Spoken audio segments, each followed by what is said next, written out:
I guess in the spirit of the previous podcast, which was very kind of on the fly, we now finally have a name, actually. Thank you to all the commenters who made suggestions in the previous podcast. And we are now officially R2K-O. That is now the name of the podcast.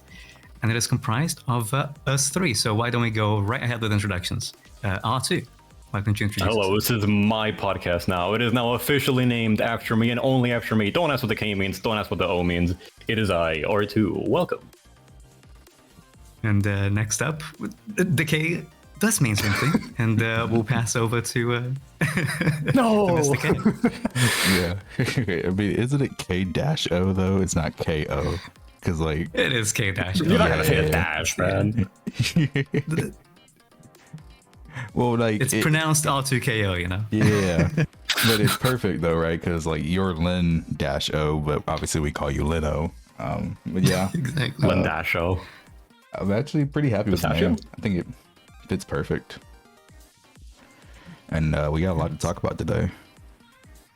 Indeed. Welcome to my channel. My name is Kate the Seventh, and I'll be your host today. Yeah, we had the live stream, the 2.4 live stream. Dial in and Anyway going to be coming soon into the game, and a lot of optimizations as well, right? So, what were your guys' impressions of the podcast? Of the podcast, the live stream. I could say do it first because he watched more of it than I did. I thought it was good. I think they showed... I know they were trying to like create hype, but they might have shown a little too much of the story. When do they not? I was like, damn, this would have...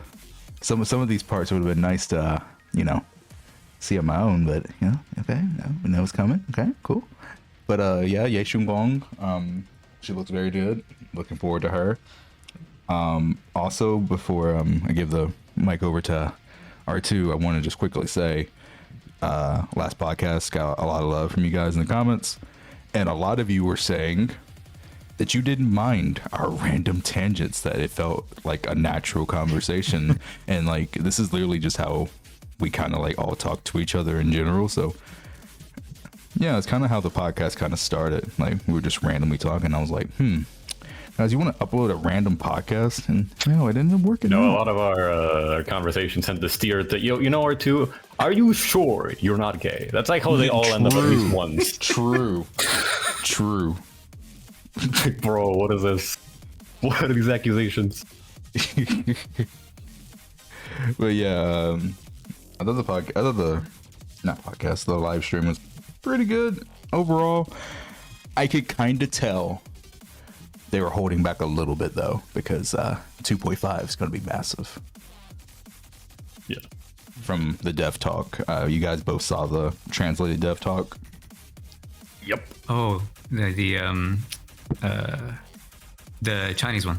Yes. That was on Billy. Yes. Yeah. Yeah, I mean, I read like the recap for it. I didn't actually watch the full thing. I watched like the first 10 minutes of your video and I was like, okay, I think I know what this is about. And then I called it a day. But I did read the summary. But anyway, in regards to the live stream, before we move on from that, I was only there for like the first 10 minutes and the last 10 minutes.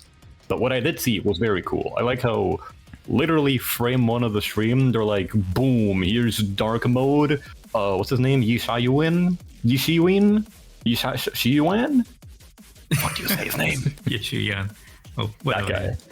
Like literally Your frame brother, one. your brother Boom. and your sister, right? So your brother on screen. Brother with no yi. Yeah. Right.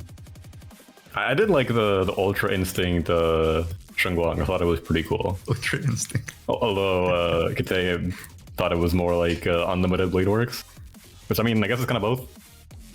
I do like the silver hair. I do think it didn't look that cool in the model, maybe just the angle, but I think if we get like a splash art of that mode, that transformation, whatever, I think it'll be really cool.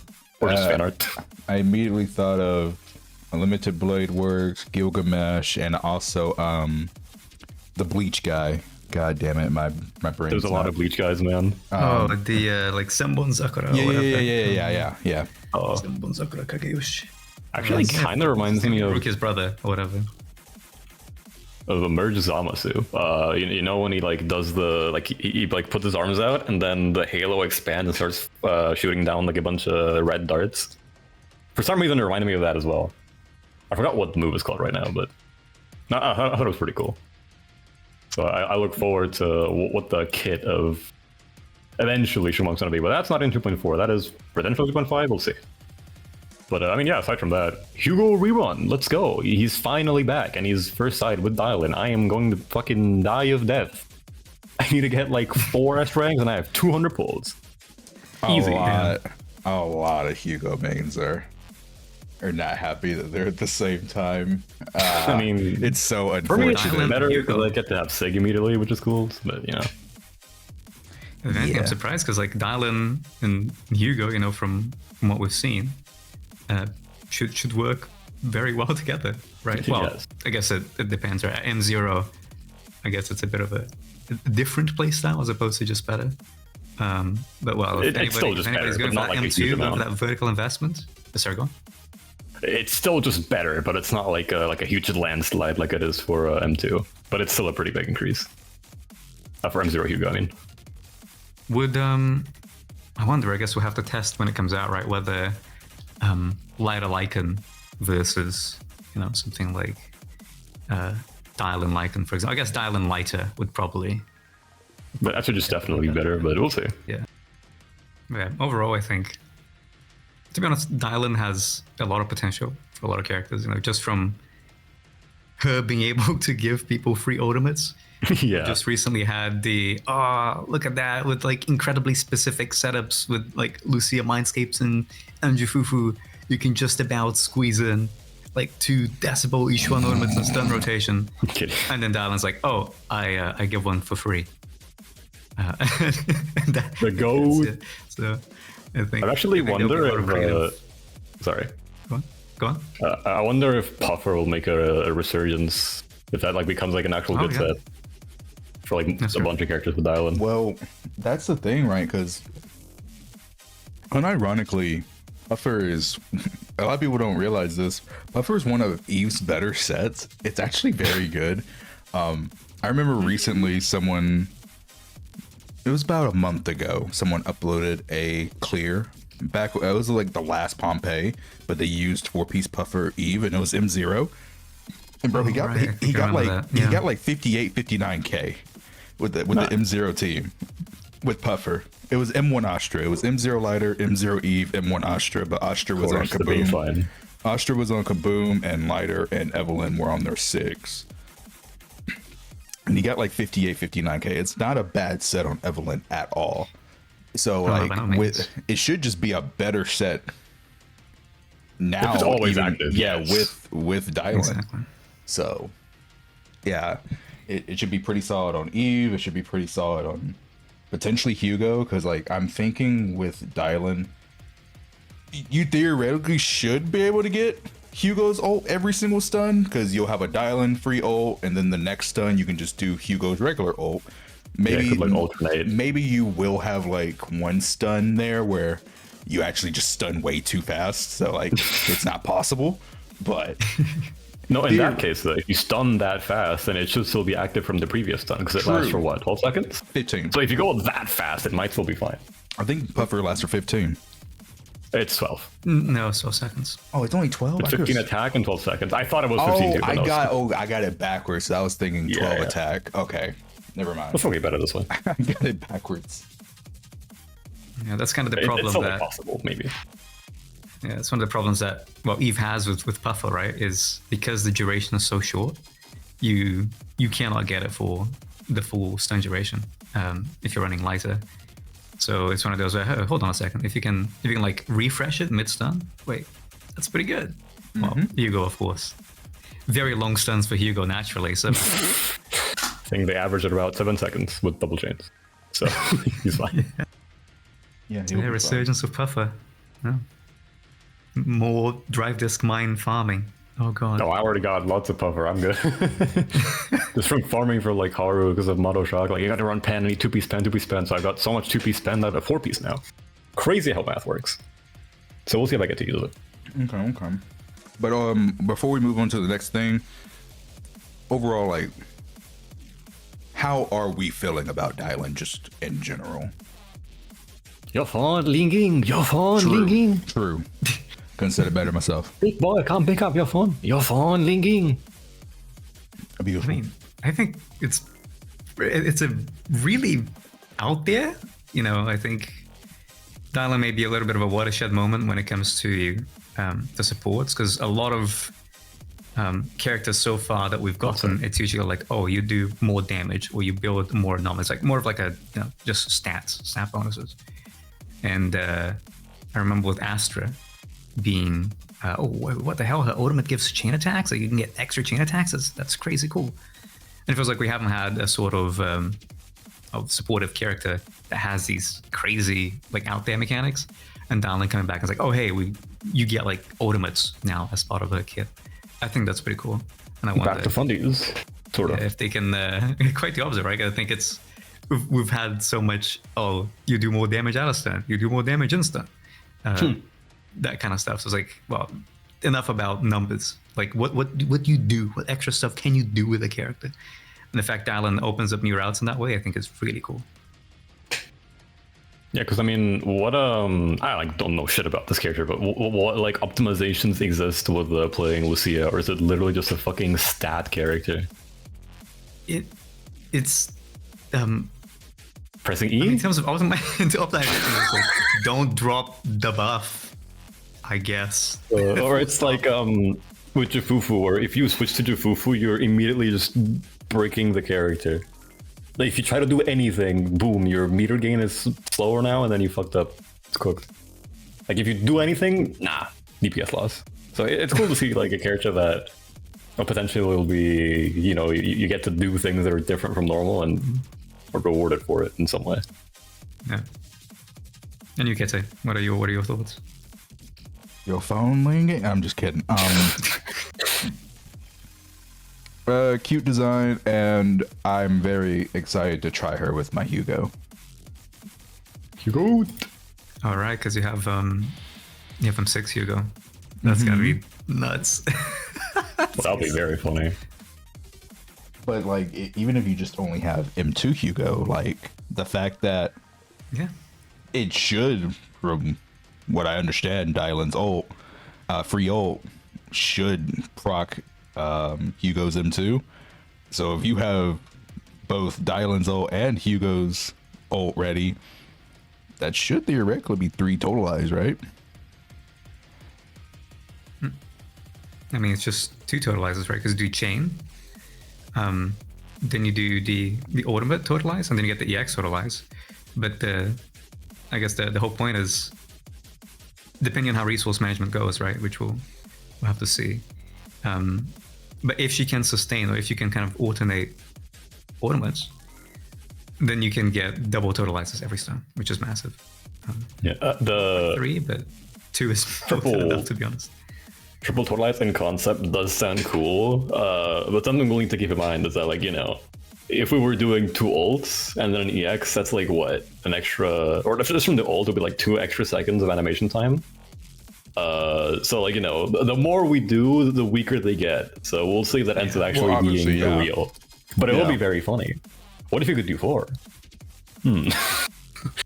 You know, there's like some decibel buff bullshit from like a couple patches ago with Fufu. Yeah. Where you could like double ult. Yes, I know you can do 4. That's why I'm bringing it up. But you know, they don't know that. What? I know you can do 4. I know the rotation. But I love you too. We're back. But yeah, there was like some bullshit a couple matches ago with like decibel buff and Jufufu where you could double ult. Imagine something like similar-ish, but then like you could double ult with Hugo plus like the gifted ult, and then like, you know, that's 4 totalizes. It would be very funny.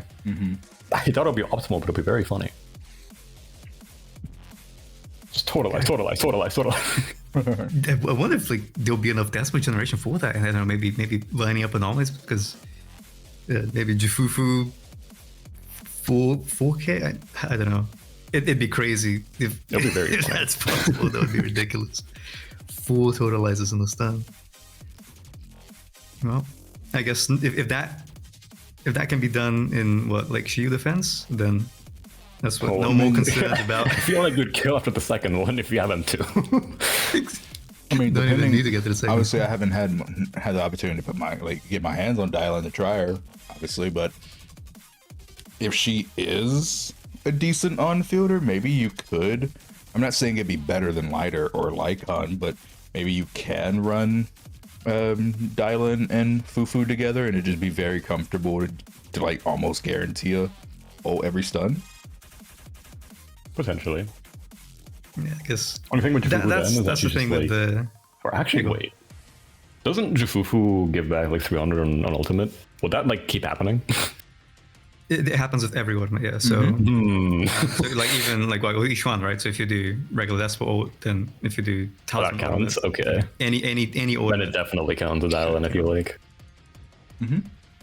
Oh, something to think about then. So it could be like a very comfy team to play, probably. Yeah. But now, guys, the lion does not concern himself with the Void Hunter. How we feeling about Bonway? Really cool. Oh, sorry, go on. No, you go first. You go first. Just thinking the whole what is it? They showed off the perfect timing, right? I think for a long time, ZZZ has kind of lost part of its identity, if I'm going to be honest. I'm not talking like, TV or even just like the roguelite aspect of the game that doesn't seem to be all that front and center anymore. But the whole fighting game aspect of things, we've had the Street Fighter like dev talk pre-release, and we've had like Nicole with motion inputs, your 360 the full circle motions and whatnot. That shit's so annoying on keyboard, by the way. Sorry?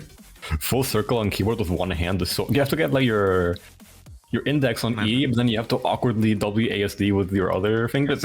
I hate it so much on keyboard. That like you full get circle. used to it. It's I prefer keyboard and half circles. hitbox. If they can do it on hitboxes, like you can do it on keyboard. Yeah, but they don't do full circles on hitbox on like every normal game. You do half circles and shit, and I can do that just fine. But full circle is just awkward.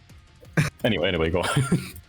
Oh no! But as a dedicated keyboard warrior, even if they are awkward inputs, I'd like to have more like fighting game inspired stuff. Give me Definitely motion inputs. Give me like perfect frame links and stuff like that. Give me like these crazy mechanics that we see in FGs, and I think Banway, hopefully with like his more complex combos, might be bringing that back.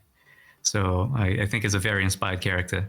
Certainly wasn't thinking that we'd get a furry, mechanical, hulking, massive character martial artist as the one that they teased all the way back in, what was it, 2.1 Dev Talk? But I am very happy that we're getting what we're getting. I look forward to seeing. Also, he's voiced by Piccolo / Vegeta, which is incredibly fucking based in English. Probably the best part about him is his voice actor. But I look forward to what people do with Banway when he's like out. I probably won't get him personally. But with Horomasa, it was like, okay, in beta, he was like, okay, he's like a bit weaker than Zhu. They were looking at like, I think 11 or 12 dash combo. And then he comes out, people start doing fucking 18, 19 dashes, and then months fucking later 20.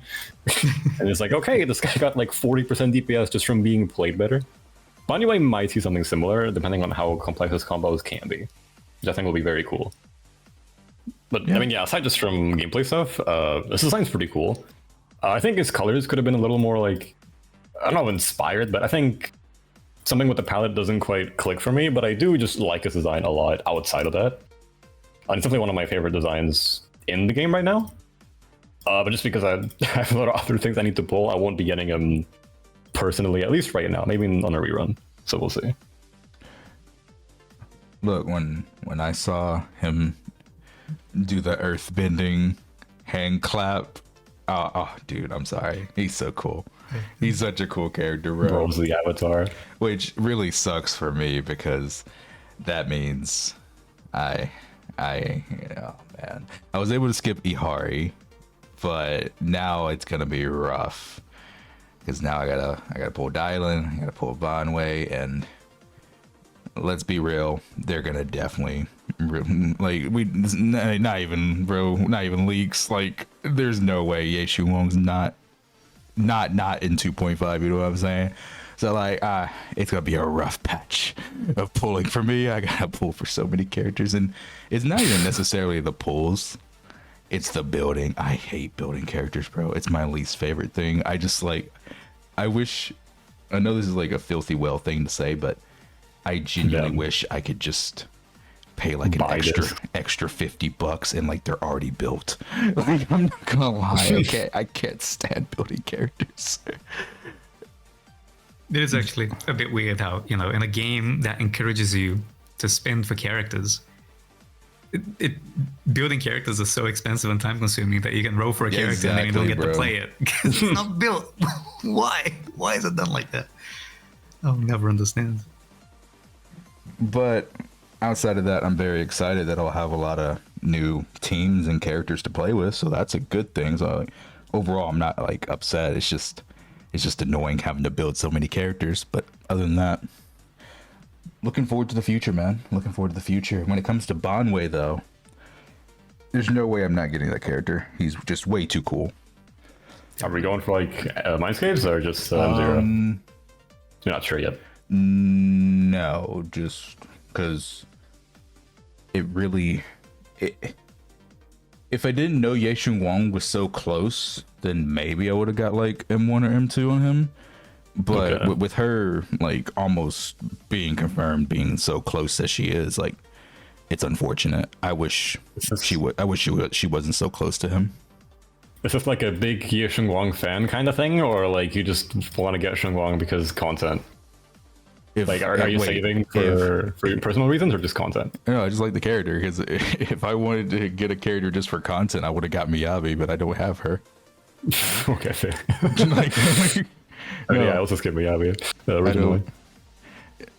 And it's not even like I dislike Miyabi, I just don't like a lot of the Miyabi teams. That makes sense? No, I totally get that. I like maybe 2 teams max. Like, yeah, but I just like the character. I just like Ye Wong. It's valid. Hu Tao, let's go. Yeah, exactly. And Hu Tao is like Hu Tao / Sparkle. Like those are like some of my favorite designs. So what if we get a Sparkle and Hu Tao skin package? You buy the pack, you get both. She's wearing the outfits. Brr. Ye Wong, I mean. Brr. Hell yeah. I hope we get outfits, to be honest, because I would it like seems like they've been doing skins more often. Well, we've kind of had a bit of a drop after the summer ones, but well, we've had. Can we stop getting summer ones for fuck's sake? We're gonna be like the middle of winter, and it's gonna be like, hey, a swimsuit skin. It's like, well, you see, in the southern hemisphere, there's currently summer, so it's actually fine. I mean, technically, that's true. Well, yes, I mean, some of my family is in summer right now, but like, I don't care. There's enough summer skins.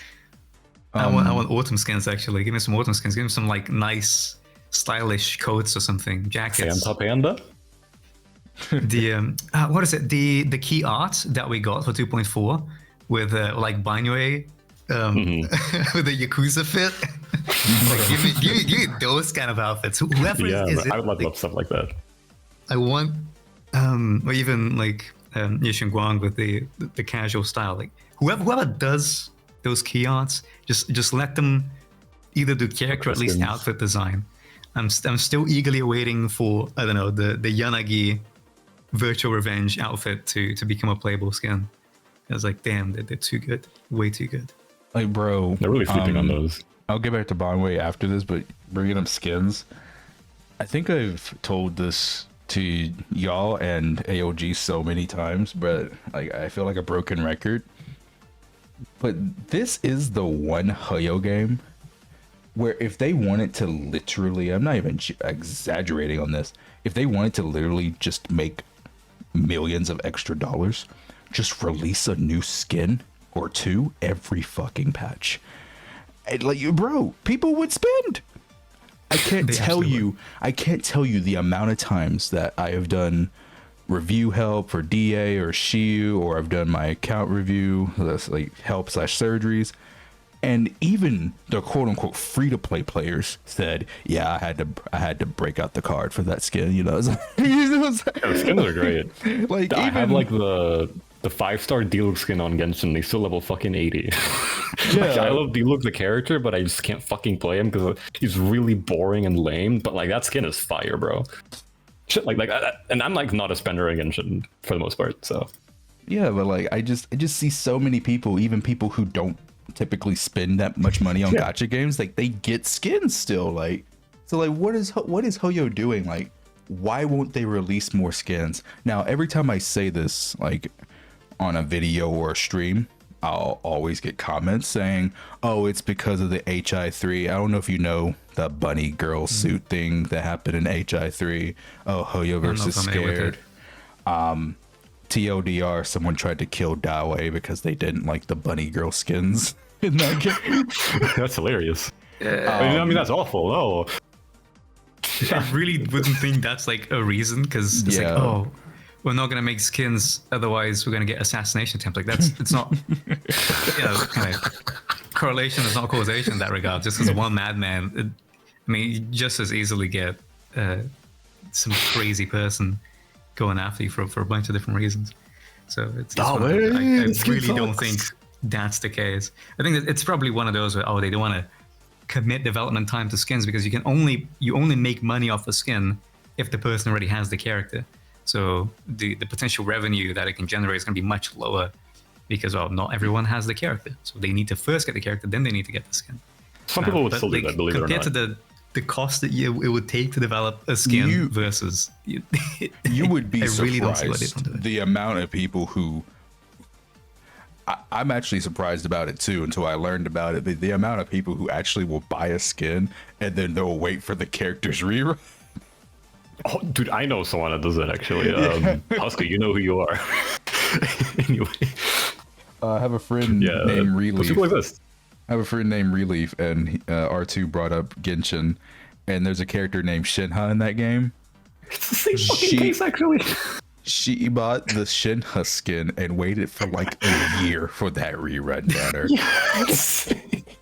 And it was to the point where she had just used all of her not polychrome, all of her primo gems, and Shinha banner came. So she actually broke out the credit card to get Shinha, so the skin wouldn't go to waste. Was the skin like time limited or something? No, but it's on discount for the first like month. Yeah. So it's just like, my friend that I brought up did the exact same thing for the same fucking character. to see the skin. What's so good about it that people are like buying the skin a year in advance? But yeah, like it's actually really nice. But my point is, like, I think they would make so much money if they just committed to more skins. That's all I gotta say. I got a better image, but yeah, it's really nice. You posted the skin? Yeah, I'm 100% with them. Yeah, I'd do the same. It's like the Yishan skin, but better. Way better. Damn, it's like probably Kapow or something, right? Kapow. Show it on like the screen, Mr. Editor. I'm your boss now. I'm kidding. But yeah, okay. But going back to Banwei, R2, I think you're the perfect person for this since you're a Haru main. Mm-hmm. How do you feel about the people who say that they're discouraged to try Banwei because, like, you know, Lino was saying, like, he likes that Banwei has all this extra stuff, all these inputs, and like you'll be able to have like extra skill expression on them. But then you'll have some people, I've literally seen these comments, so I'm not joking, say like they're discouraged to try him because they don't think they'll be able to perform that kind of stuff and do well with him. I think they're stupid, respectfully. Damn. Damn. I think you should never be discouraged from trying something. Mm-hmm. From committing, yes, but from trying, no, never. But also, Horror was a year ago. I think they probably learned from making a character. Like, you can make a character difficult, but also accessible. Mm-hmm. And Haru is like, it's not that Haru is like super complicated. It's just that he has so many layers to setups that just getting started is basically getting to the peak. and that's why it's like really difficult to just do anything. But with Bonway, I mean, we don't know exactly, but I'm sure you can like find a way for Bonway to work fine, even if you're not willing to like super sweat him. Because at least from what we saw in the stream, it doesn't seem to have like a complex fucking quiver bullshit anomaly system or anything going behind there. So you should never be discouraged from trying something, My thing with characters, my thing with characters for me is it's perfectly fine for a character to be able to do like crazy stuff with like technical inputs and heavy optimization, but a character should never be forced to do that just to have fun with the character. You surely have like an auto combo or something. Yeah, like, because like if you ever make a character like that in any game that you're forced to do that stuff, otherwise you just can't use them, then like I think that's bad design. So hopefully you're right. Hopefully Bonway has like a very simple and easy way to use him, and then for the people who want to get more like in depth with him for like optimization, they also have that option as well. Yeah, from the live stream, they mentioned how like was it after like dodge counter says follow up, you can hold the basic or special attack button to quickly unleash his next move, right? So I think, as R2 said, it seems like there's like an auto combo. The input buffer system should be massive, because this is not a fighting game. Like there should be a huge window for stuff like that. Just like hold down the button from what they're showing, right? Literally just hold down. Yeah, but if you want to like go beyond the simple stuff, as like someone who's like kind of casual, the input window should be ginormous. This is not like a fighting game where you have like 2 frames to hit everything. I'm sure it's going to be like more accessible than he seems. Gotta hit fucking electric wind god fist on Bonway like every 2 seconds. That'd actually be sick as hell. I'd actually vibe with that. That'd be fire, but it's probably not gonna be that hard. Yeah, no, I very much doubt it, especially because they have to support mobile inputs as well. Plinking on mobile. Another thing that hopefully should ease a lot of people's concerns is it's been confirmed essentially that we're going to be getting the Hollow Zero gears for Dylan and Banue. And what that means is they have the perpetrator battle or whatever, where you can try out the character in different stages and against like a deadly assault boss with the gears. That'll be fun for sure. So you can essentially like test the character out. And like properly. Which unfortunately is not something that every character has, because not every character has the gear, so you can't validate every character. But at the very least, Dylan and Banue. And I was like, well, you can just trial the character before you use them to see if it's actually difficult or too difficult rather for somebody who's more casual. So shouldn't be too bad at the very least. Whether he's hard or easy, people will be able to determine how difficult he will be to play and whether it floats their boat. I'm very curious while we're on Bonway. I don't think I've ever heard your guys' opinion on this. How do you feel about the people who say males don't sell because they always put them right in front of the next most hype character? Do you think there's... No, go for it. Go for it. Like 10, 15 minutes ago, you were saying that, I don't think I'm going to go for Binary Mindscapes because Yeshunguang is right. And I mean, do I have to say anything? You've already said it for me. No, but hey, let me defend myself. I'm still going to get the fucker, and knowing my luck, I'm going to lose all my 50-50s for fucking Dylan, so I'm going to have to spend money on Bonway. So, like, I'm actually still buying the bastard. I mean, bro, I'm the guy who got lighter in 1.3 before Miyabi, skipped Miyabi to get fucking 3 Harumasas, then pulled for Hugo before 2.0 and proceeded to skip Yusha, and I just don't give 2 shits about the whole thing. I mean... And also, wait a minute, you can't be on me. While I do love my waifus and I love women, I have a fucking M6 lighter and a Hugo. Yeah, I am one of the few people who buys these motherfuckers. You can't get on me. I think it's like these characters, the male characters sell well, but they like purposely grief them for some reason. I'm not really sure why. it's. I was telling Kitty, like, at first I thought it was just kind of like a conspiracy. It's like, oh, they purposefully are gonna like mess with the male characters so that they themselves like, nah, it can't be. But you know what? I think I've bought into the conspiracy. It's true. Put my tinfoil hat on. They're sabotaging the males. Like, think about it like this, Kitty. If you're the one that's going for like M6 ladder and M6 Hugo, and then you're not doing it for Binary, you're not like going all out for Binary. If you feel that level of commitment, and even you're getting second thoughts, what about the people that are going to be, low spenders or dolphins or those kinds of people that are actually going to be probably drive a fair amount of the game's revenue? What are they going to be doing? I don't think they're going to be rolling. Did you just guilt me into getting fucking? Wait, did you just guilt me into getting M6 bar? Nigga, don't do this to me, bro. I gotta get I gotta pull Dylan. I gotta pull Byway. I gotta pull Yeshu. Don't do this to me. I'm still waiting to get my M6 Haru. Haru rerun? Never. We can actually touch on the rest of the stream with this transition that I just flawlessly executed. They did mention we're gonna see some of the older characters again. Particularly, I'm on about where they talked about Neps, the cops. Mm-hmm. And we might see like someone new there. People are speculating either the random NPC Wolf Iron that was in one screenshot, or Seth's brother. I think Seth's brother is very likely. Not just because Simone's bigger fucking figure than a random NPC in one image, but also they could tie Seth's brother. You could tie Harumasa into the whole Seth's brother thing, because we actually know about him because of Harumasa. Like, he talks about him when he meets Seth at some point in some fucking quest. This was like a year ago, I don't remember. Oh, yeah, but like, there is the correlation to that. So they could tie Haru into that, and then, okay, there you go. There's your fucking horror rerun after 50 years. But I'm saying, like, whatever patch Seth's brother is in, Haru is going to rerun there, and potentially, who knows, buff, true Copium. I see the vision. What do you think of the whole, like, returning to old characters thing? Because I think it's actually very interesting, aside from the Haru thing.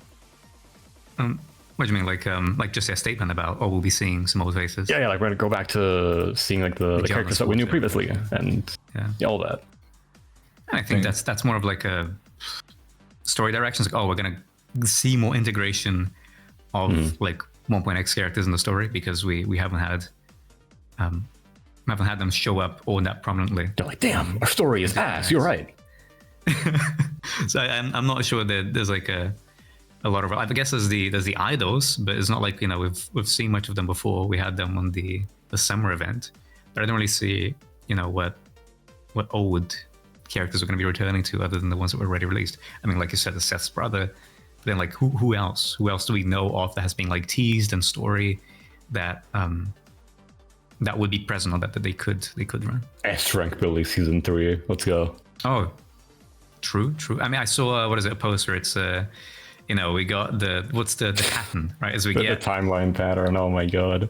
Yeah, we get the male character before the Void Hunter, and then we're gonna get the music banner. Yeah, like the. Oh no, right.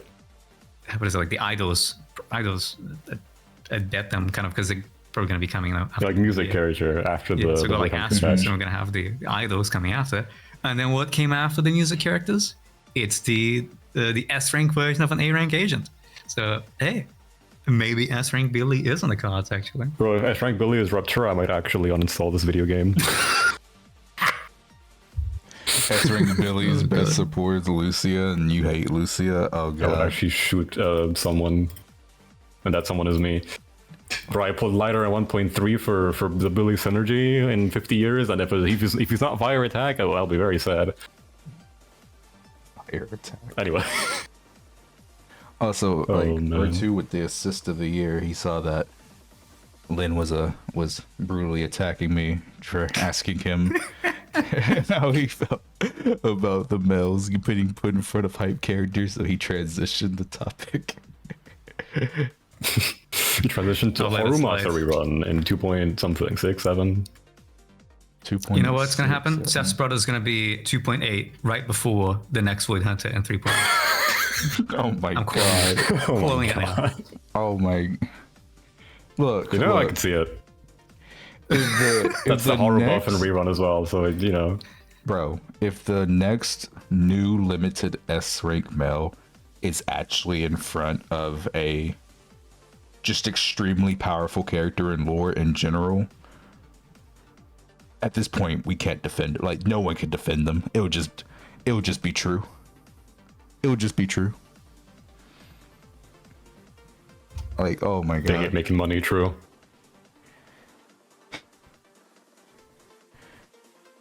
I guess there's quite a few other things actually that we got from what is it, from live stream, which is auto management for Swabian Temple. Who's excited about that? I hate the temple with a burning passion.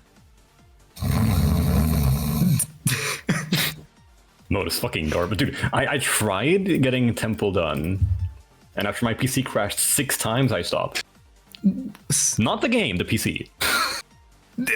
Opening Swabian Temple gives you like a blue screen of death. It's that good. Not actually, but it's like a fucking RAM overload. The PC just goes and then shuts down like a while after if I have the Temple open at all. So I just stopped fucking doing it. I don't know what the hell they're doing with their optimization on Temple, but it is not there. It doesn't exist. Yeah. Well, I guess you won't have to concern yourself with it anymore because well, not only is it gonna be automatic, but they what is it? They're moving The rewards or something? They said they're moving the not weekly, bi-weekly or fortnightly reset rewards, and they said that they will add it on like future content, but that means that it's just gone. It's just gone for good as far as we're concerned until it gets brought up in the future, maybe 2.5, 2.6, whatever. So it's like, well, you're gonna do tempo for the little coins you get from Yamcha Sin for some cosmetic stuff, and I'm not sure if they'll even keep the Denny's, because the Denny's are something that refreshed fortnightly, but it was just on like a separate tab. So maybe they'll keep the Denny's, but getting like 30k Denny's or something every 2 weeks, 50k Denny's every 2 weeks, probably. I mean, personally, man, with Temple in general, like the moment I had every single fortune from the dog, I fucked off back to 6th Street because it's just so much faster. 6th Street, Video Store, Howl, Coffee, boom, done. That simple, no lag, easy. I fucked off immediately once I had all my fortunes. Yeah. Are you the kind that does the Howl scratch cards coming? Yeah, I prefer that. I mean, like when you scratch the card. Oh no, the scan. No. And then you just cancel and go to the dog bro. I just use the card every time. You respect Howl, that's good. Yeah, exactly. You have a good heart. I have a good heart for the things I like, and Young Kui is not one of them. Okay, say anything from you? Like I said, I absolutely hate the temple, so I'm glad it's automatic now. I don't enjoy it. That shit sucks. I would be honest.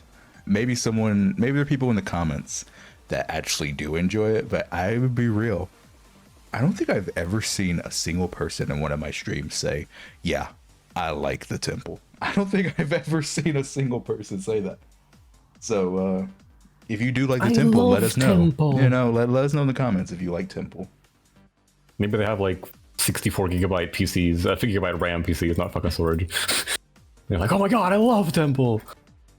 No problems at all here. I gotta upgrade my damn RAM actually. I still haven't. Mm-hmm. Oh, good luck with that. With the RAM prices as of late, they practically doubled in the past month. That's not gonna happen another year. There's 132 gigs, man. Should have bought it 3-4 months ago because RAM prices. I didn't have money 3-4 months ago. I still don't now. I spent all my money on the goddamn examination. But hopefully I passed. Let's see. Yeah. Praying for good results. Was there anything else in the stream y'all want to talk about, or can we move on? Another 50 reruns for Ellen. I'm kidding. Not really. Well, I think I was like, this will be Ellen's 3rd banner before Sammy's gotten her first rerun, but I guess it's okay because I guess it's been longer since Ellen. It's the first Ellen rerun since her buff. Mm-hmm. Yeah, but also Ellen was technically longer ago than Ambi. Technically. True, technically. Like 1 patch. Yeah, it's literally a 1 patch difference. Haruto aware. So yeah, another Ellen rerun. But Ellen's obviously like still one of the most popular characters. Like, I honestly can't find an account like. It's significantly harder to find an account that doesn't have Ellen, which is crazy. Like, she's very popular. Brick or magnet, call it. Like what? Brick or magnet, call it. I think it's because when the game released, right? Those like if you look at the views on character trailers, right? All the early Zenless videos, like the Ellen PV, view like, batting. Hold on. ridiculous, like so many millions of views. It was one of those where she definitely benefited from being the first character that the game released with. So everyone was like, well, if we're gonna get a limited character, we're getting Ellen. Yeah. And I still even have people in my streams who say like, yeah, I know that Ye Wong should be pretty soon. Maybe even the idols could potentially be soon. But we're gonna go for M1 and M2 Ellen because we love our Nom Nom Shark. Wow. Okay. Like she's just a very demo have more she's views just a, than yeah.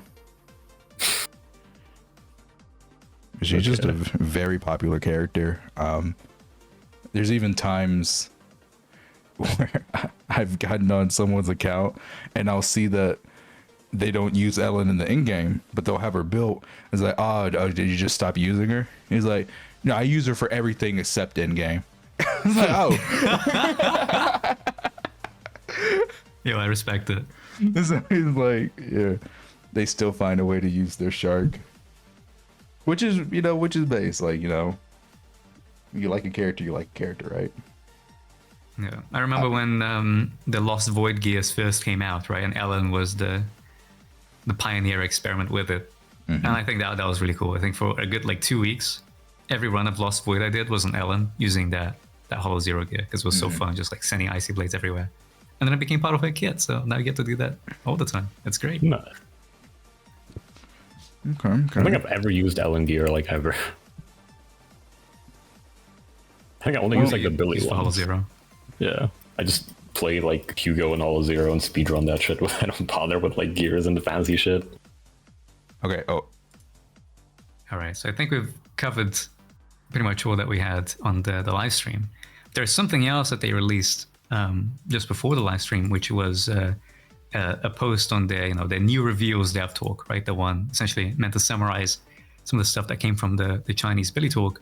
Yep. And in it, they mention that we will be getting multiplayer. That multiplayer gameplay is going to be coming back, where players can jointly unleash chain attacks together, and having, well, from the sound the of it, iconic chain attacks experience. Yes, the iconic chain attacks, the soul of Zenless Zone Zero. So it seems like, well, we're probably going to be getting a co-op function beyond just Fall Guys Bang Boo. So what do you guys think about that? You know what I think? That my Hugo Totalized meme got fucking stolen and reposted everywhere on the internet. Yeah. Everyone's seen that shit. Oh man. Frank, we've done the boss. Let's use all our resources we've been saving. The humble Hugo Vladimir. Let order and madness dead. I'm gonna keep it a buck with you, bro. I bet you if because like before ZZ came out in the betas, if people don't know, I actually have a video on my channel talking about it and like going over it. There was co-op and like it was very bare bones. Obviously, like it wasn't polished. It was just like them experimenting. You could tell. But I can really see if it's like matchmaking and you can like either match with friends or randoms. If you can match with just random people and play like co-op missions together, it's gonna probably get to a point where if someone chooses Hugo and the others don't want to play a Stunner, they're just gonna leave. They're just gonna leave. That's when you pull the power move, and if somebody plays Hugo, you swap to Hugo as well. So it's like, who is gonna get the total eyes on this turn? It ain't gonna be. It's gonna be me. Oh my god, nah, but me, I'm the best Hugo. Trust. Oh my god, One of them. 3 Hugos. If there's 2 Hugos, one of the Hugos are gonna try to time it perfectly, and they're gonna hit it 99 days instead of. Oh my god. Oh my god. Dude, if I see anyone playing Rupture, I'm going Hugo. Fuck you. I genuinely think it's gonna be one of those. We can have like Hugo tournaments, right? It's like it's a 1v1, 2 Hugos. Whichever one gets the totalize wins the round. Best of 3. You just made the best content. I'm writing that down. That's like I'm stealing versus that. cross I'm type fucking shit, stealing bro. that. Oh, only people who watch this podcast will know that I stole that from you. I'm stealing that. Oh my god. I'm stealing that. You can't stop me. Oh my god. How do you even know who gets a totalize? How do you know? I guess you have to go like frame by frame. Did they? I think they mentioned in the dev talk. What was it? That they're probably going to be. I vaguely recall something about them like bringing stats or something. So I wonder if we'll have things like the what do you call damage distribution. Yeah, exactly. Like you have in Hollow Zero or like in Tower. So if we have that for co-op, that'd be very handy because then hopefully we'll be able to see. Otherwise, yeah, we'll have to find a way to determine who did the totalize. But I'm sure we can figure something out. We can go frame by frame, get the recording, just like, Formula One racing or whatever. Or, 100-meter photo sprint. finish, bro. Get the frame by frame. Oh, who's crossing the line? You know how Monato has the alt skin?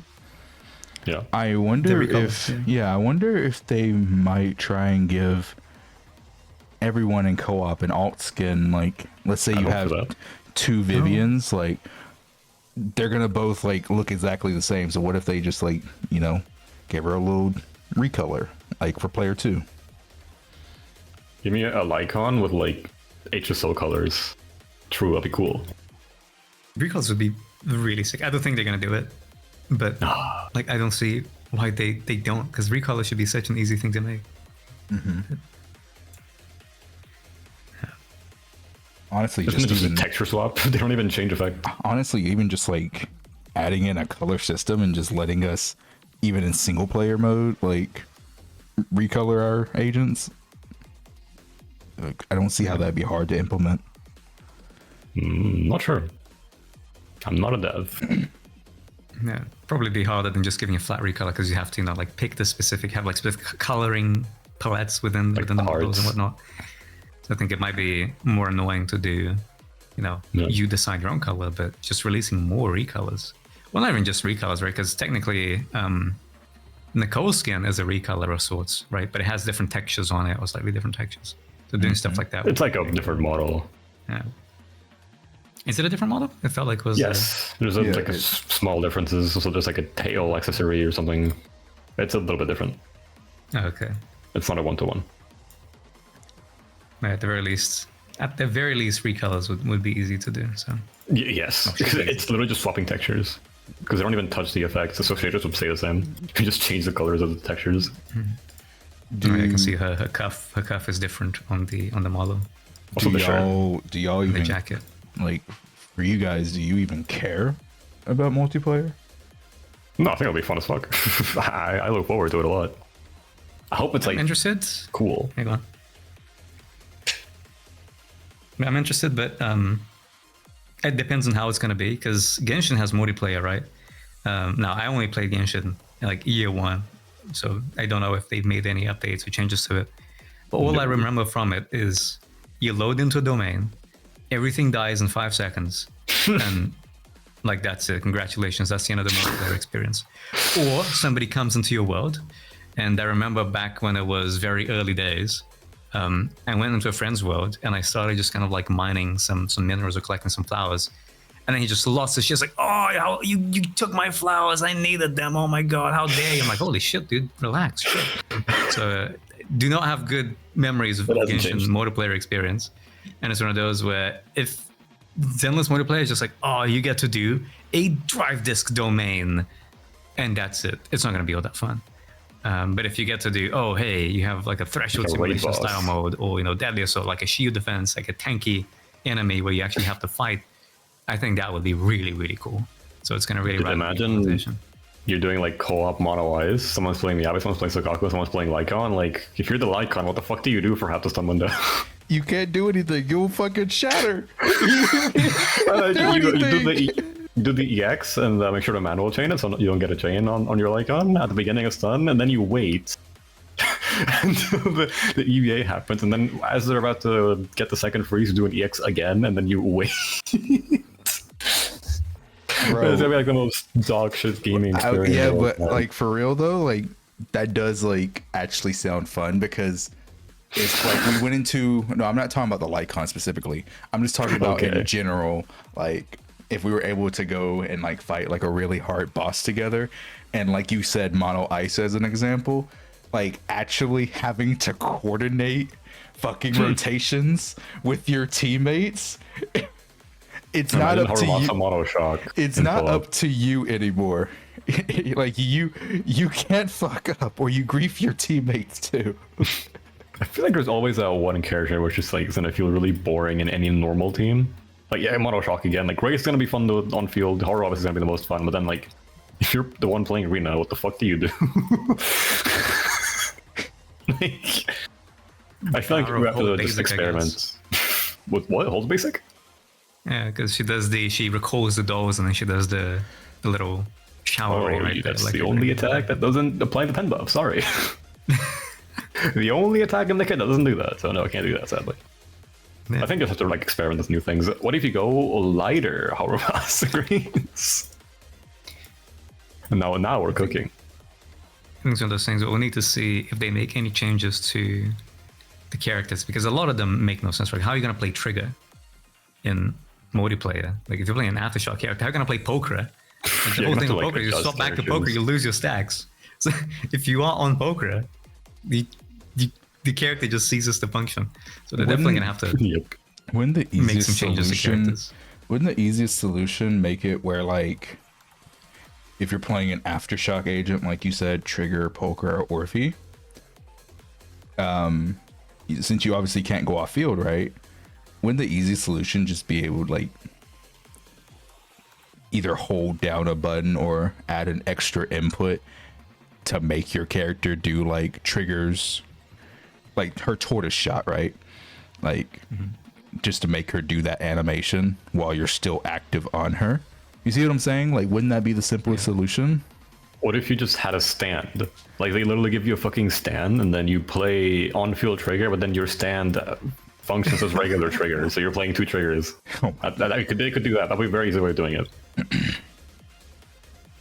That would be really cool, although I'm not sure it would make much logical sense, but I can see the vision. I think it'd be pretty neat. That's how it would work.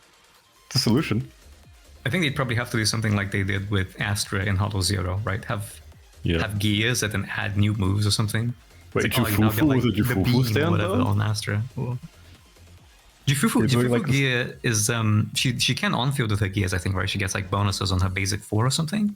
You have to something like that. It's not very good though. No, but like back to the stand theory. Like you're doing a swipe combos with Fufu, yeah? Yeah, but can't you still do wait, can't you still do Fufu's popcorn shot even if you're on field with her? You can, yeah. If you you have to hold the button. Dash hold basic attack. Yeah. And force bracket. No, Fufu will be fine then, kind of. You just be in Beyblade mode the whole time. But it will work. Pokra though, oh boy. Pokra on field, that'll be something. Oh wait, what if they made it where like, because you know Pokra's, you have to do a heavy hit to trigger her Aftershock, right? So what if like Pokra had stacks and your teammate triggered a heavy hit and the prompt came on the screen, like a heavy was triggered and you have to hit the prompt and then Pokra will do her attacks. That would be really cool. It'd be like the combo actions in fucking Ninja Storm or something like that. What's a Ninja Storm? It's some fucking anime game that has that. Yeah, but you see what I'm saying, right? Like if someone's playing Sambi and they do a heavy attack, a prompt comes on the poker player screen to now do your Aftershock.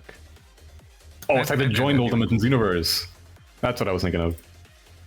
It's called Dual Ultimate, I think, where it's basically a heavy hit, and then if your ally has the same like ultimate move, they can press the button and then you like follow up on it. Or something like that, but obviously just for something basic like the Aftershock.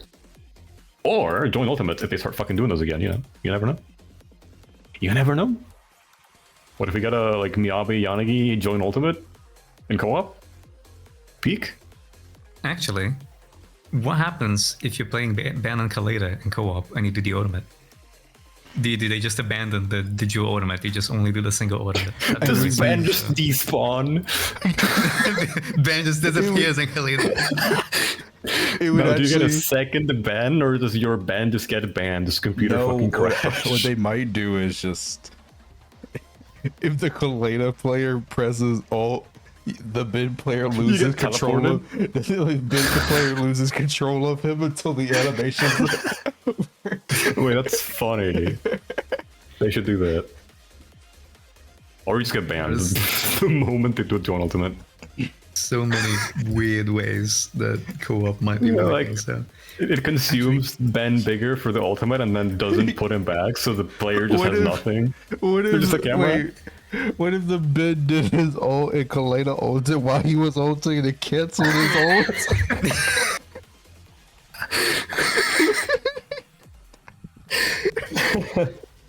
Wait, that's peak. We need this. is that the reason? At least why in they like the stopped beta doing- version of this, please. You know, one of his voice lines is "Shoulda worn a hard hat." What if it's "Shoulda worn a hard"? Just perfectly cut scream moment. Authorized personnel. Oh! It's like, you know, the duck meme where the duck goes quack and just fucking dematerializes with Echo. That, but it's bad. Now we know the reason why they stopped doing team ultimates. Because it's all in preparation for co-op. Because look, they said a long time ago that they were gonna eventually bring co-op to the game, right? So now you got me. Yeah, it was in an interview. They said they were working on it a very long time ago. But like now you got me thinking that they were in the lab cooking it up, and they were like, one of the dev team members is like, what the fuck do we do with Bid and Kaleda? What the fuck do we do? Like, place that and then just fucking vanish. To be honest, I'm wondering how they're gonna do ultimates in general, because I don't remember where it was. I remember seeing videos of like characters doing their ultimate animations, but without the camera change, right? Without the cutscene. Yeah, I saw that. On the character. And the models would just be like completely deformed, like Bernice's lower body was just like detached or something, and they just go all over the map. So it's one of those things where how are they going to do like the ultimate cutscene animation without messing up the character models? That's just Probably gonna put, like take a second on-screen ultimate animation that we then have to play. They're just gonna have to work hard, homie, to make sure it doesn't fuck up. They could just make ultimates unique in co-op where it doesn't play the cotton animation, or it's just like a little effect on the side, like, oh, player, whatever, used ultimate, and then it plays like a simplified version. Just for co-op. I think I'll be fine. Yeah, there's a lot of potential issues that co-op will have to fix. In the co-op beta videos we were watching, reviewing on my stream, I thought it was really cool when it was the first one we watched was a Nekomata and Ellen player playing the co-op. And I thought it was really cool when the Neko did a defensive assist. You know how, like, usually when you do a defensive assist, you see behind the character, right? But I thought it was really cool that the Ellen player got to see the Neko from a different perspective during her defensive assist. I thought it was really cool. Oh, I It's see. slightly more dynamic. You essentially defensive assist by yourself, right? So Yeah. You put your you own get to block see up. other characters doing it. Yeah, you don't swap, so you just as soon as you see the gold flash, and you press parry, you press swap, obviously. Wait, Monato's gonna be you goated just- in co-op. You just put your own block up for yourself. Monato's gonna get his like actual normal parry just for free, never swapping off. Wait, goated. That's those are gonna be really good. Speaking of Hey, Neko, let's go. if you ever run into a Neko player on co-op, someone has to tank for her so she can be giving the enemy back shots. That's all I'm saying. Someone has to tank for her. Could just like what's it called? Taunt the enemy somehow. We don't have any taunts in this game, do we? Like abilities that taunt. It would be cool if they gave certain classes more taunt value than others. Certain classes, who could use that? Oh, yo, rupture of go fuck yourself. Obviously, I will say, obviously, attack agents obviously have the most fucking. Cause I'm referencing the Billy and the Nicole co-op. I'll leave the link in the description of this podcast. It was so funny, bro. We were dying on stream. The Billy was getting cooked. The butcher, for some reason, even if the Billy was nowhere near him, would just say "fuck you, Nicole" and just jump to the Billy. Yeah. I mean, hey, he was going to counter as well if he wasn't getting hit every other time, but he would have been countering. Bro, Aggro management, that's how it works, you know? He's doing too much damage. Bro, Lynn, you don't understand. There was one point where the butcher looked at Nicole, did his stance like he was gonna jump to her, right? Mm-hmm. And Mid-air, did a sideways jump on top of the Billy. oh, that's great. Out for blood, bro. Oh god. I mean, we are getting defenders now, so who knows? Now we got Zhao teased. Wait, wrong Zhao. Bro, She's, bro, if they give defenders more taunt value than other agents, I can't even imagine Zhao being your tank. Like you just see this little Labubu taking the shot.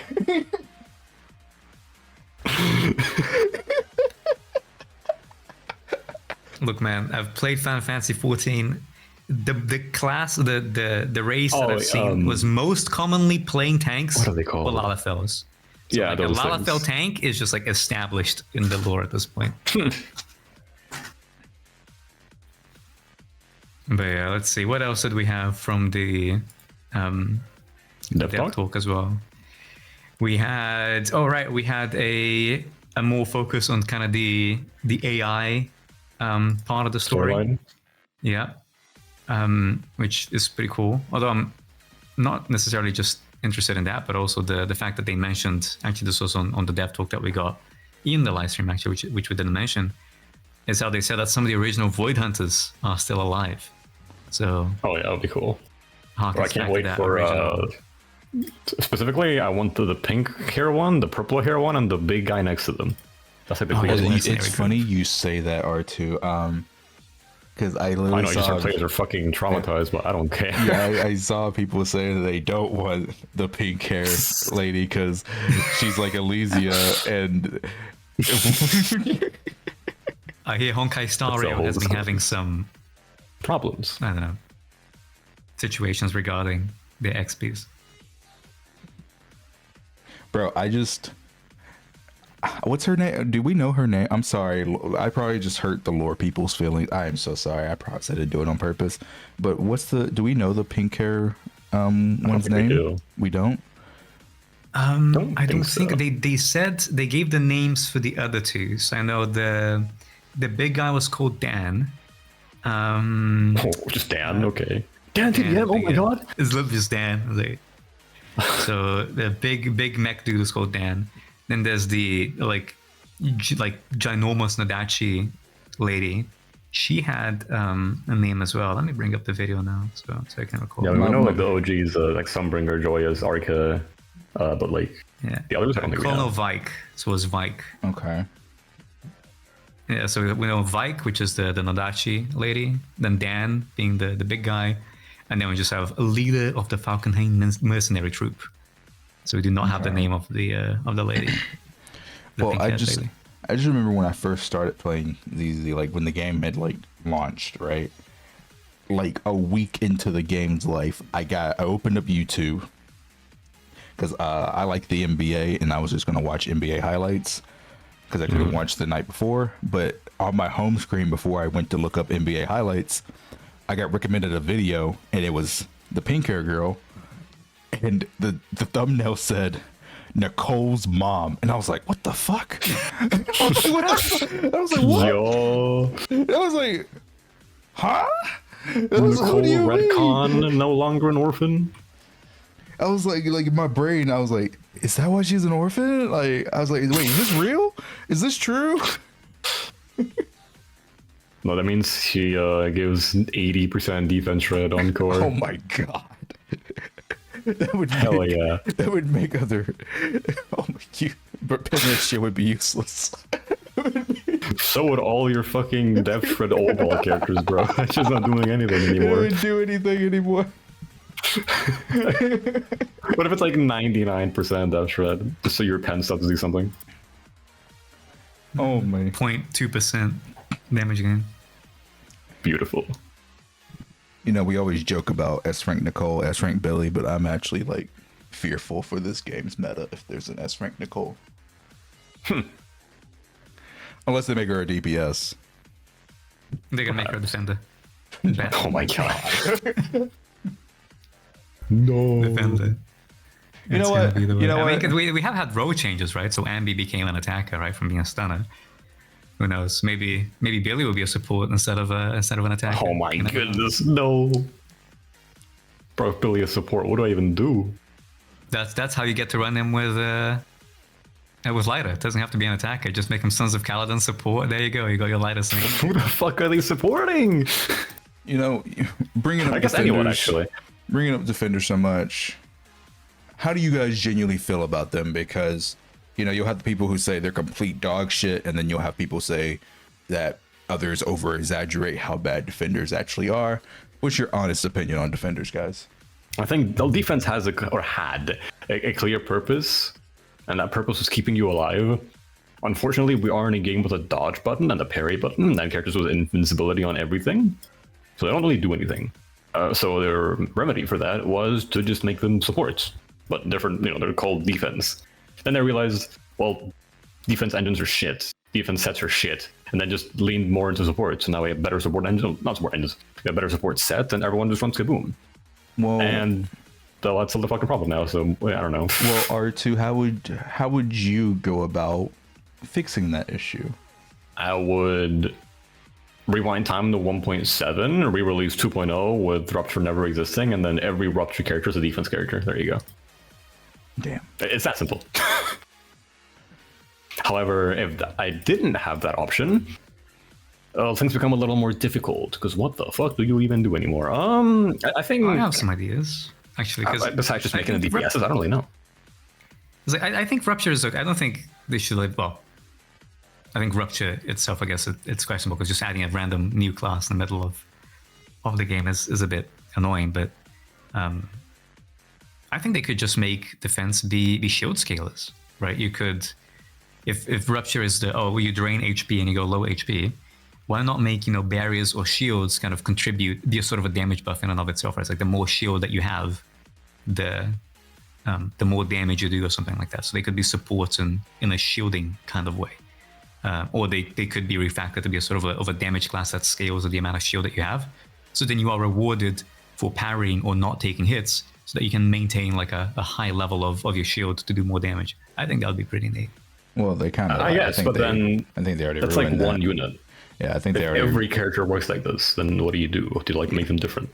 Yeah, I think they ruined that already because like, what Pan doesn't even shield; he heals.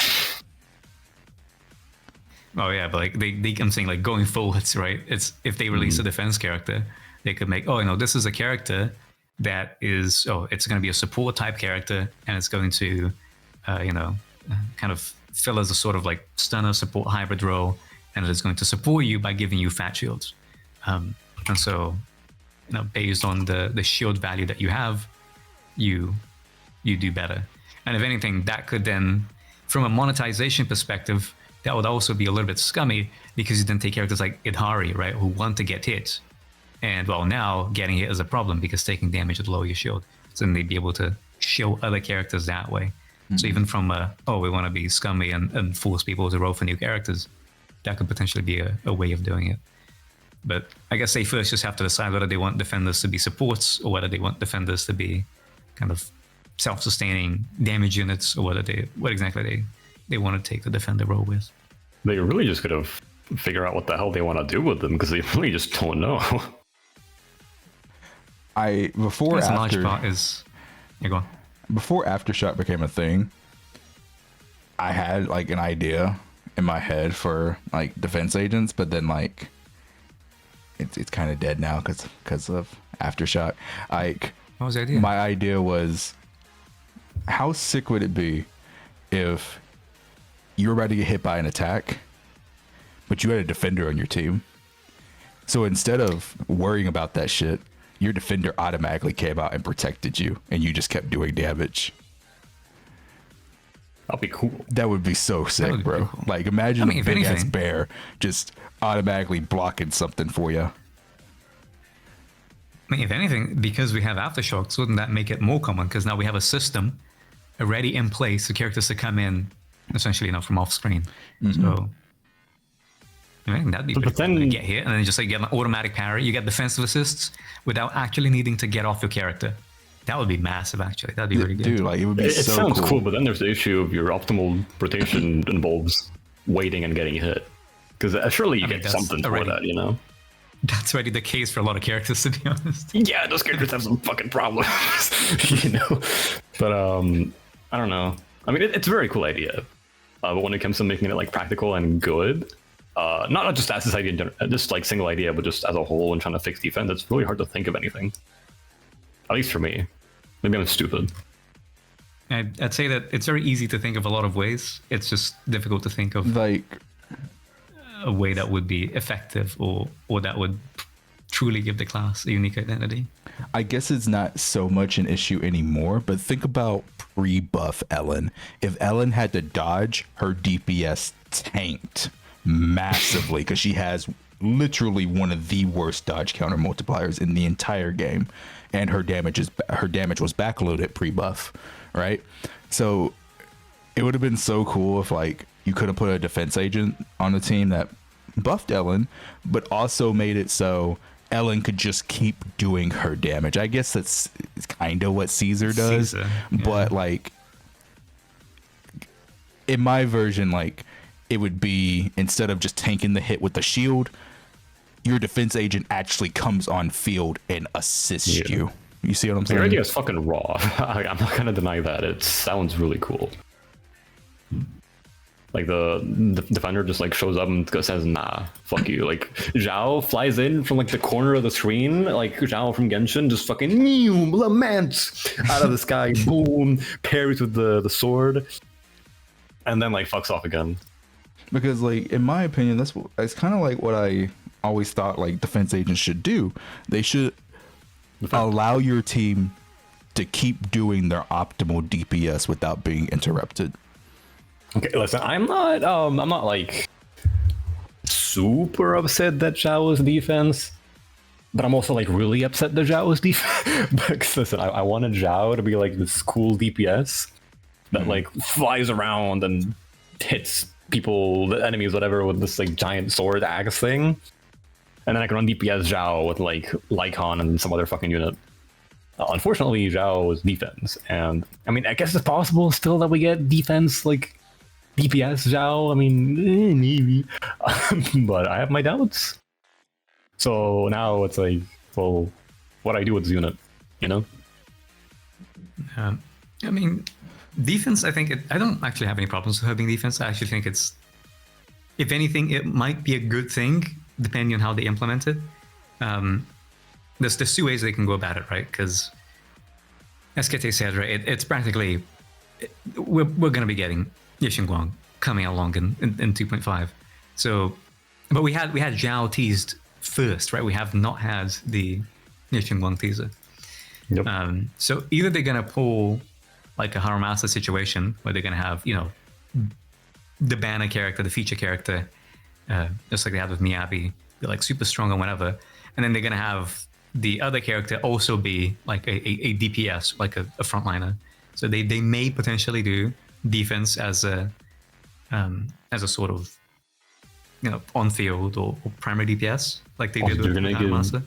Zhao, or they may make like a support, like the support angle. So we'll have to see which one it is. But I think either way, right? If her values are good, you can technically still run her with Lycon, right? Because she'll be frost, right? She'll be ice. Sorry, not frost. So you can potentially make some teams with her, even if she's defense. The question is just whether or not they're going to do a sort of an update like they did with Rupture to have more characters support the defense class. Because one of the biggest things that holds the class back is like, nope, you can't use defense agents with them. Yeah, no fucking because unit their has additional defense in their, yeah, in their additional. So I think it remains to be seen. I don't have I don't think it's a bad thing. I think it may be a good thing if they make amendments to support defense, but we'll have to see those amendments being made. Otherwise, it should be a very niche unit. I was gonna say something, and then I forgot what it was. Oh, this is where Kete brings up the R2 free character curse. True.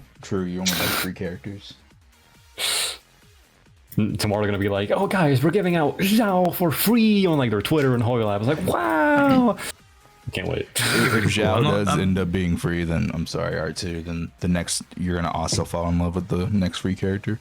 Oh You're just no! gonna be cursed. But overall about Zhao, I honestly expected her to be a stun agent.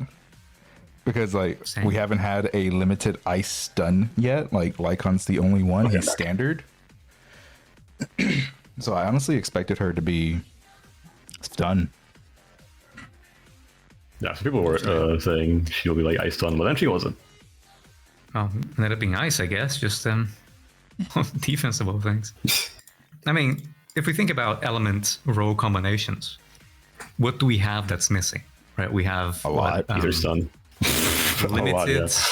A lot, Well, if we ignore defenders, right, we have physical for attackers, ice for stunners. We have the full. I think we need an spread electric for attacker. anomaly, don't we? So for supports were, well, it's surprisingly had quite a lot of ether supports. I guess supports were missing, limited fire and limited ice, and then, well, literally everything for defender / rupture. We also don't have a single electric support besides Rina. Oh yeah, well yeah, that's right. Limited electric And we support. also have no electric attackers, which is weird. You know, we're like 2 years in, Oh, yeah. no electric No, attackers. it's We not should a start single releasing electric some. attacker. Yeah, Man, the hell? truly. It still cracks me up how we now, like, what is their obsession with electric attackers? I swear to Brother, God. I'm gonna be real. The joke almost went over my head. I had to start thinking. I was like, what? I was like, wait, but electric attack? Didn't we get one? I was like, wait, what? Have I been lied to this entire time? Oh my god, Seed mean- was this defense all along. Technically, we have like what, just one more electric attacker than we do physical attackers. So actually, it's all balanced, right? Ooh, wait, I think that's true. Is that true? Because we have Nekomata, Koran, and Billy, right, as physical attackers. Yeah, that Then is we true. have True. Anton, Haramasa, Sambi, and Seed. So if Ishin Guang ends up being physical attacker, it's like this. There's no way she won't be. Although then again, that's what I said about Seed, right? It's like Seed is definitely gonna be like physical defense, like physical attacker, and then she was like an electric attacker. You're gonna make Chongwang Ether Rupture gonna be better than Yushuan. In the next patch, we get a Yushuan buff, and then Yushuan's gonna be the better What are you Rupture talking again. about? She'll clearly be electric attacker. Oh, bro, yeah, I Oh, of remember course. that. Like, I remember we were DMing each other, and you were like, "Yeah, I expect her to be this," and then her drip market happened, and you were like, "I felt violated after that." Like, No way. Oh my god. So I guess my accuracy on predicting character role element matches is not particularly good. Although I would Quick. say Sage is gonna be Rupture. you're trying to jinx it.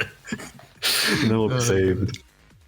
I need to get at least like one W, one correct One element W. role guess. I'll get Oh Ovation my one. God. If she does end up being physical rupture or something, I swear to God, I would genuinely be cursed. I'll need to start wielding this power very carefully from now on. With this Sure. power? We'll just start telling you to shut the fuck up. Like, stop predicting. Banned from the podcast. Panther making characters. It's now the R2K podcast. All right, guys. Lino couldn't make it in, so we got his cousin Olin. Now we're the R2K podcast now. I'm working to get Kate removed as well, and then it's the R2 podcast. Let's go. It's just an R2 video at that point. It's not a fucking podcast. I went back and forth with R2, and I was like, brother, I just don't understand. Like, Ishwin and Idhari, like they're so similar. Like, what is it about? Like, come on, man. Like, how do you like Idhari and you don't like Ishwin? And then R2 was like, look, she would look better if she didn't have her clothes on. I was like, you know what? That's based. Not even because like, oh my god, she looks better because she's naked. No, like actually the clothes are the worst fucking part of the design. Literally give her anything else. But how do you feel about her skin then? I said earlier, you know how like Shenna skin is just a better version of that? There you go. It's a worse version of the Shenna skin. It's okay. Yeah, that's my opinion on it.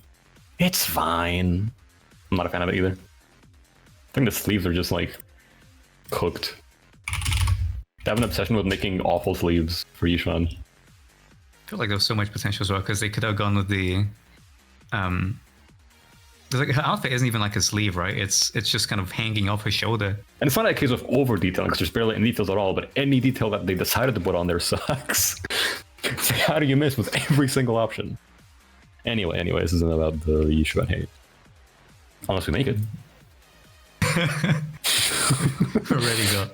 There was it was your video. There's an ALG video on a response, on my video. An observation to your video. There's a reaction. There's been a lot of Yishuan hate going around. I will probably be moving away from Yishuan, right? Because let's go back to Gen School back to maybe a little bit more urban fantasy rather than wuxia. So we'll see how it goes. There's some other stuff actually in the dev.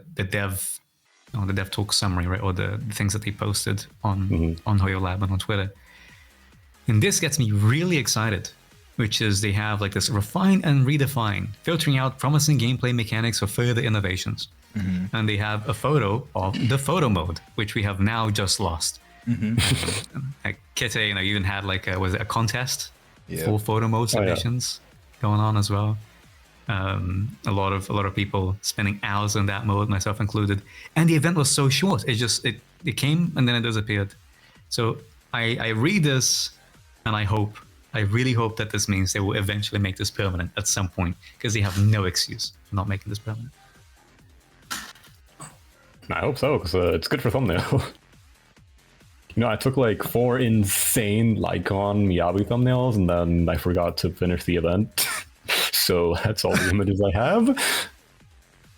I was supposed to stock up like 100+ images to have like for showcases for months to come, and then I didn't do the event at all, and then whoops. Yeah, what a pity. Oops. You are the statistic that's making them not want to return with this. How dare you? Whoopsie. I liked the event though, I just forgot to do it. I was busy with like something. I don't know what, but I'm sure I was busy. But it was a very short runtime. How about you, Kite? How many photos did you go in and take? Did you stock up? I Is your mic muted again? Just a few pictures of Obo Squad and Vivian. I got a couple with Hugo and Lighter. Nah. No Lycon, bruh. Unsubscribed. True. I've been getting a lot of furry allegations after that fucking Miyabi video. Not Miyabi video, sorry, the Yishuan video. Specifically when ALG reacted to it. It's like, oh my god, this furry Miyabi glazer, what the fuck? I hate this guy. You know how to make a Miyabi Do you even know who I am? You have been having quite a lot of Miyabi runs lately, haven't you? So I guess you have become a Miyabi convert. You skipped Miyabi the first time around. He only plays Miyabi because it's an excuse to use Lycon more. Okay, in the last month, I've played Miyabi twice. Both are with Lycon. And that's it. The rest are from a bit after that. Like, they have just been playing Hugo, actually. A lot of Hugo. Homie's getting dialed so he can bench Lighter because he refuses to bench Lycon. I'm going M1 dial-in just to be sure that it's a DPS upgrade. Just to be safe that I can still use Lycon and do more damage. Use dial-in ultimate upgrade on Lycan in stun. True! DPS Lycan. And what mindscape is your Lycan again? Is it just M1? It's just one. Oh, damn. Not M6. Because I think what is it, like Lycan's M6? Technically, you could maybe run him as a DPS, right? What did it do again? Yeah, it's actually good. Imagine, you know how Haru M2 is 50% damage bonus on dashes, but it's only 7 and only when it does a chain or an ultimate. Yeah, so Lycan is Haru M2, but it's 50% on everything if he exists. Damn. He just does a basic attack.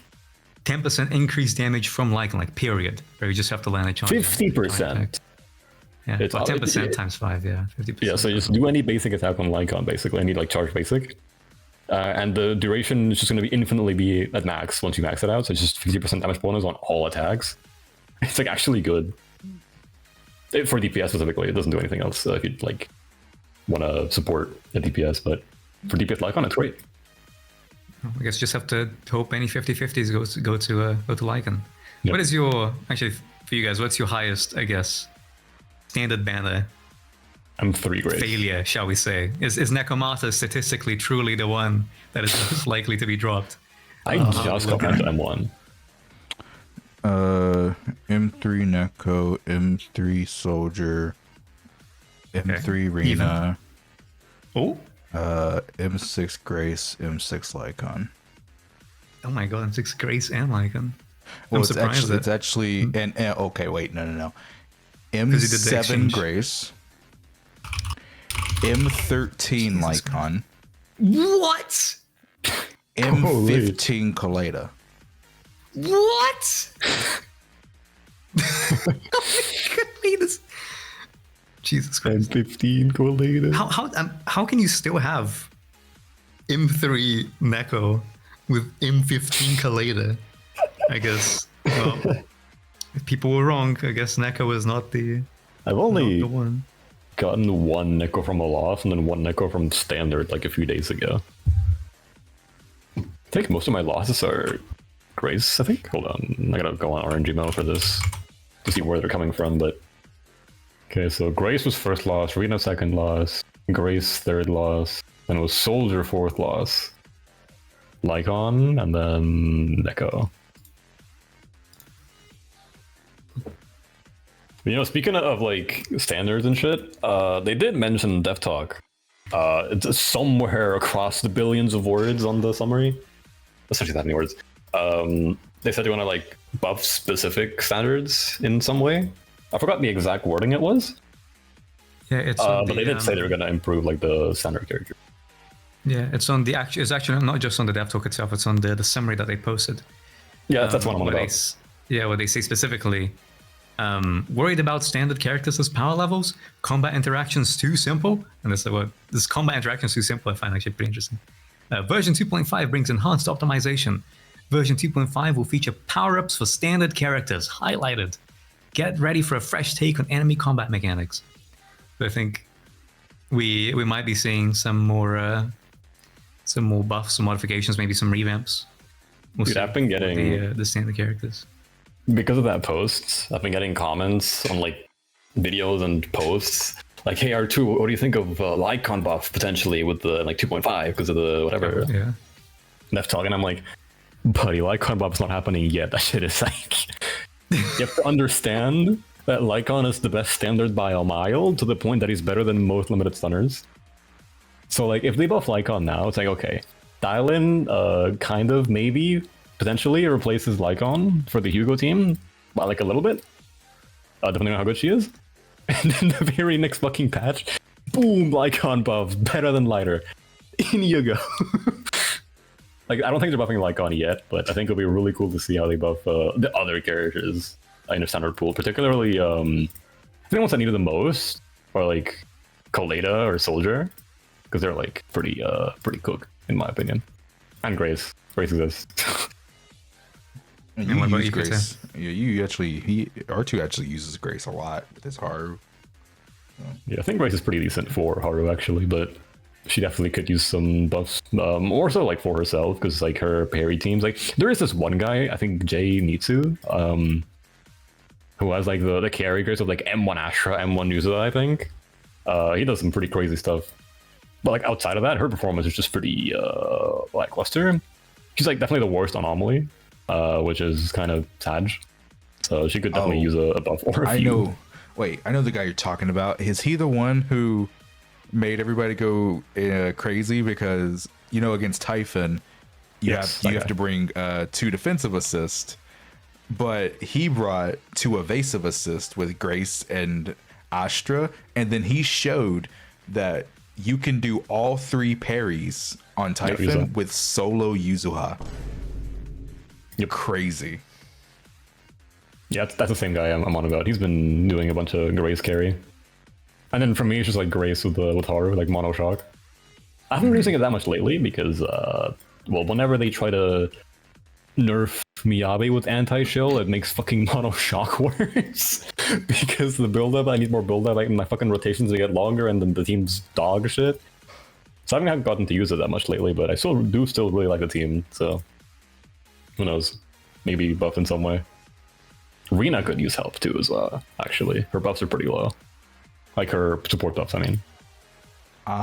When it comes to like the standards getting buffed, I've never been happier to eat my words. Like, I strictly said in one of my videos talking about like how they could potentially go about buffs in the future, that they would just never buff standards because like they have no incentive to. I'm very happy to be wrong. Like, I think it's a very good thing that standards are getting buffed. No, I'm with you there actually. Yeah. I think the thing with the thing with standards is most people are going to have them, right? So I think it's such a good way to invite people back into the game, especially if they're doing it with 2.5. It's like, hey, your super old 1.0 team that now is like barely able to even clear content, if at all. Well, now you can come back and have like a fresh feel. The team is good again, and then that encourages players hopefully to stay or to then go for more characters that would enhance their buffed characters. So I think it's a good play on them. It's good for players and good for them as well in terms of retention. So, what I started thinking about though, Lynn? With all these buffs coming to all these agents, people have been like, saying Miyabi's losing her throne, Miyabi this, Miyabi that. Oh, the game's going anti-Miyabi. Look. It's not happening. With all the shit that they're buffing, the day that Miyabi truly falls off, they're just gonna buff her. So like, I don't think Miyabi's ever gonna fall off. I don't think she's ever gonna fall off. They're just gonna. We get Miyabi buff before Haru buff. The day that Miyabi truly just fucking dies, they're just gonna buff her. Look, ZZZ 10-year anniversary, maybe then. Maybe my god. I don't see it happening either. After how they're going out of their way to specifically anti-Miyabi everything. Like, Miyabi isn't even underperforming, but the illusion of an underperforming Miyabi is literally just because they're making every pause specifically designed in some way or another to make her like worse. Yeah. So just the moment you make the bosses normal again, it's like, oh wait, it's the best unit in the game. All right. But will they ever make them normal again is the question. Probably not, no. No, I actually had this discussion with some people where I was like, oh my god, anti-shield is like cringe, but I also don't want power creep, because if you power creep characters, then that sucks too, because another character is better than the other one. But I was like, okay, hot take. If we're buffing characters anyway, let's just have every character power creep the previous one and then just keep buffing them to be better than the previous one again anyway. If we have character buffs anyway, just keep doing it. It's like, okay, I think that'd be so much overhead. Instead of making bosses where I fucking feel miserable fighting them, how about you just make a good fucking unit? And then shield them by having them actually be good. Crazy concept, right? I'm actually contrarian. Fake performance, just make him good. I'm a contrarian. I actually think that I would. If they just keep making, I think power creep is worse than shield. I think not even like devil's advocate position or anything. I think they made a mistake with Miyabi, like straight up. They made the character too strong, and now everyone else has to suffer. All the other anomaly teams or ice teams or whatever have to suffer. And I'm calling it here. Love Itari. So many people are gonna skip her because, well, what's the point, right? I guess you run her in like Wandering Hunter, and that's kind of it. But Manito exists as well. So it's one of those where I think it's better for them to make all characters power creep very slowly, but then have them have them have these shield buffs or shield bosses, and then they can rotate out the bosses for another shield. I think the thing that they need to do is just have some level of neutral bosses or some bosses that are not specifically shield, so that they allow other characters to at least, you know, do okay.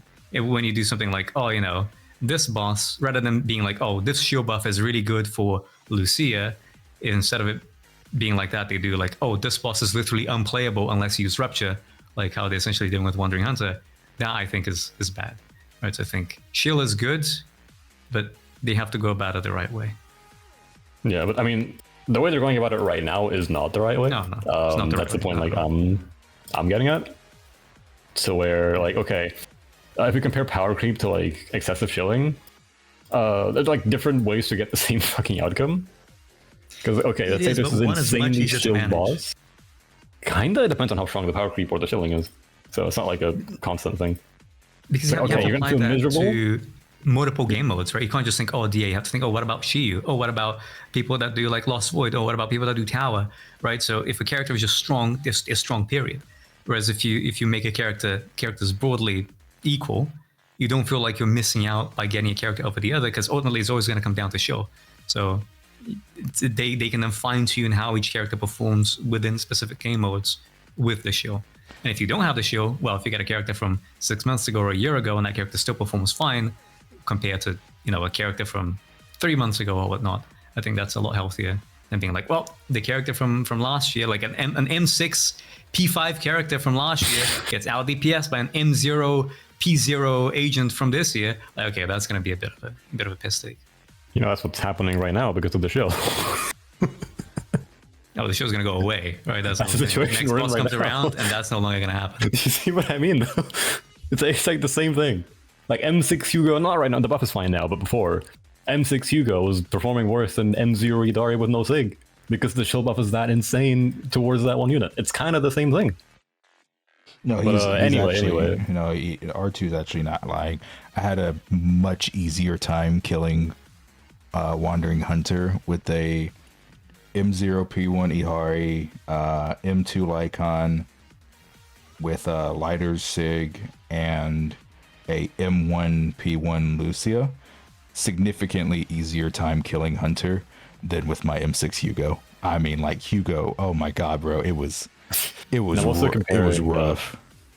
Specifically, M6 Hugo played by me, which I don't mean to sound clays, but I know what I'm doing with Hugo, and it's like that shit was cooked, bro. I got like 63k. Also, I just noticed my Vivian is still level 20. Whoops. Oh my god. Well, I think that to me the show discussion is more, if she elevates a character, I think that's not a problem. The problem is when the shield punishes characters. Yes, which is like kind of what Hunter does. Which is what they're doing with certain bosses. Yeah, so to me, that's the complaint. Because like as soon as we get like Marionette comes back on rotation, and it's like, well, now Hugo's going to be performing pretty solidly again. Whereas if you just make a character stronger, you go, you know, doesn't matter if the boss rotates away, the character is now always going to be significantly weaker than another. So I think it makes the character last longer after the shield period kind of is over, so long as they fine tune it, right? It's not like, oh, now we're only going to run this we're going to run Wandering Hunter, you know, a year straight or something, like how they were doing with Bringer. How they were doing with like Bringer during the Miyabi days. It's like, okay, every single rotation is going to have Bringer, and you want to run something against Bringer, too bad. If it's not Miyabi, tough luck. I think that's a problem that they've had since the beginning, right? In terms of, if anything, we've gotten, I think that the shield bosses in a way are not about as bad as the shield bosses we've had previously, just that they've been getting kind of out of hand with the buffs. So I think they got to like flip it around, right? If you're going to stay out of hand with the buffs, bring down the shielding on the bosses a little, like have some balance in that regard. Well, I think some players have also been just getting punished because like they try to element match. Let me give you a good example. Recently, on one of my previous streams last week, I was helping someone, their account, and when I checked out their DA, their Miyabi was struggling against Hunter, right? But I saw that they had Ishwin on Fiend, and I said, okay, switch the teams. This will be significantly easier, right?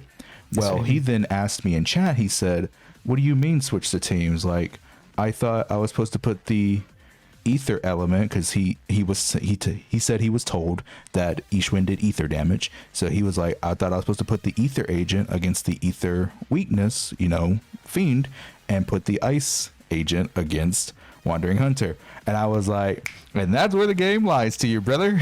It's like bringing Billy, Corin, Neko, and the miasmic fiend and doing fucking 10k score. Yeah, like, but you can't blame that player, right? Because no, not really. He saw ice weakness. I'm going to use Miyabi. He saw ether weakness. I'm going to use Ishwin. But he did not know that Wandering Hunter has 140% more defense than normal, and rupture agents just fucking cook that shit.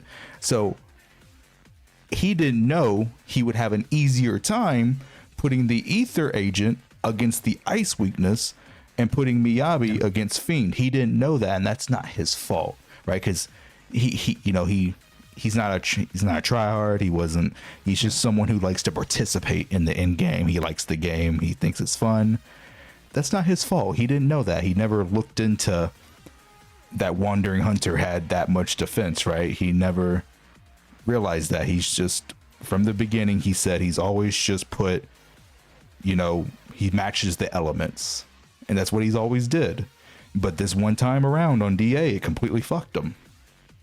I think, and now I understand the reason why. If you go to a boss in Deadly Sword now, you see a nice little bit of text that says suitable for agents with rupture specialty, or suitable for agents with anomaly specialty. And I think that's precisely the reason they added that. It is, however, still not really that visible. Not only is it a recent thing, which I should have done much earlier, it's also not really visible, right? Because when you look at a boss, you look at the little, the massive, element weakness tag with, the fancy icons that you see, and you click on a boss, and you have to, essentially, scroll all the way to the bottom, whatever, to see, oh, this is, suitable for agents. Oh, no, they have it at the top now. Okay. So they do have it at the top now, suitable for agents with anomaly specialty. You look at it and you have an enemy weakness, physical, ether, enemy resistance, fire, whatever. They have these fancy little icons. They need to have start using the class icons or something and chuck it in there just so that it's even more obvious. Because that is definitely a problem where, the weakness match does not actually match the class, right? Or what you're meant to run against enemies. It reminds me of when Filer first came out. Yeah, it reminds me of when Filer first came out. And I had Yanagi players telling me, yo, I just like to, try the end game every now and then. And I saw the new boss had electric weakness. Why is my Yanagi not doing that well? Well, it's because, the game doesn't tell you that Defiler takes 25% less anomaly damage.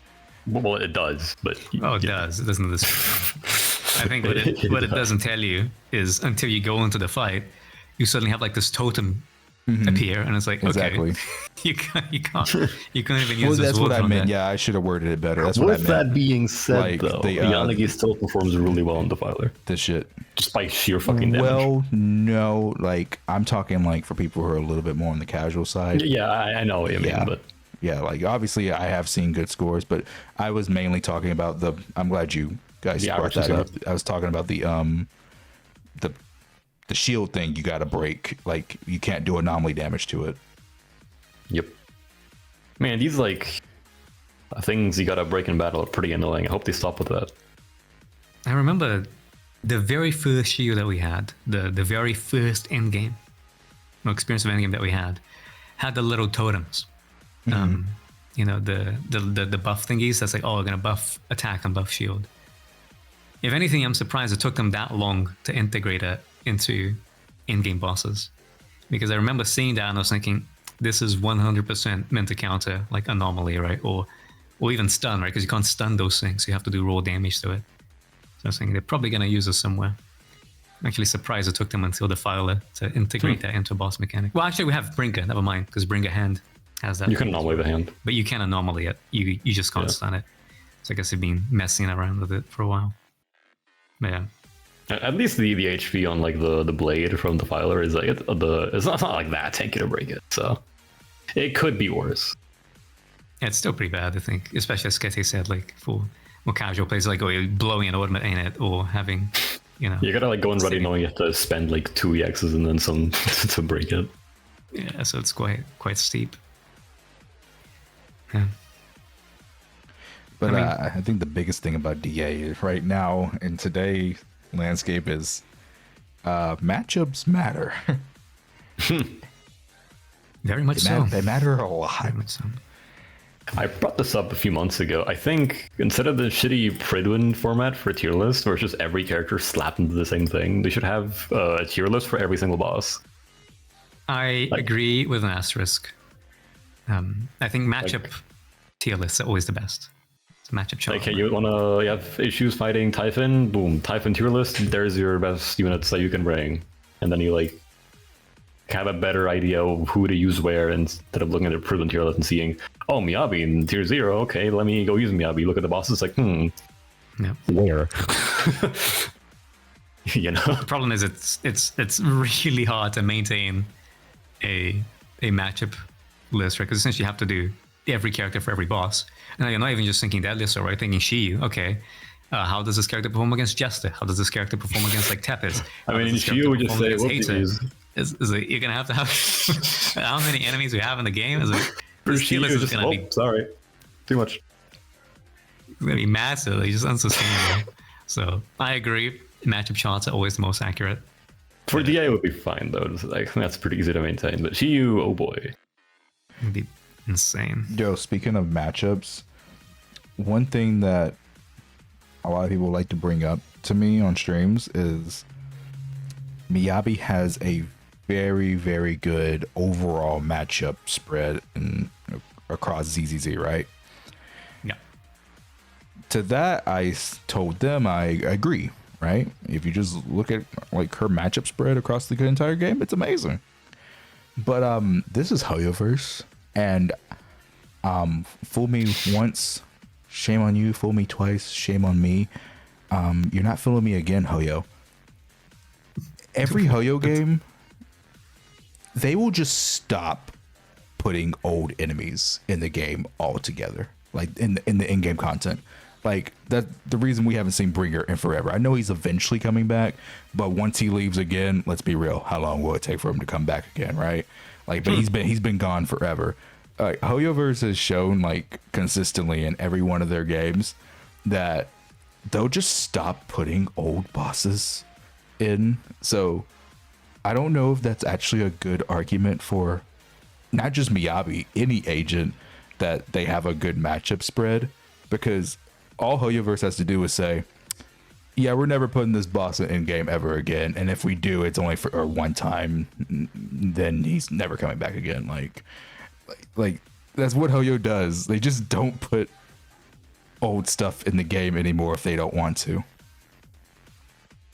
I mean, yeah, I think that's why when you think of tier lists, you think of them being specific to like a patch or a series of patches, because yeah, you can have like the greatest matchup of all against old enemies, but none of the current enemies being run are good, so then the character actually performs badly. Or vice versa, you can have a character.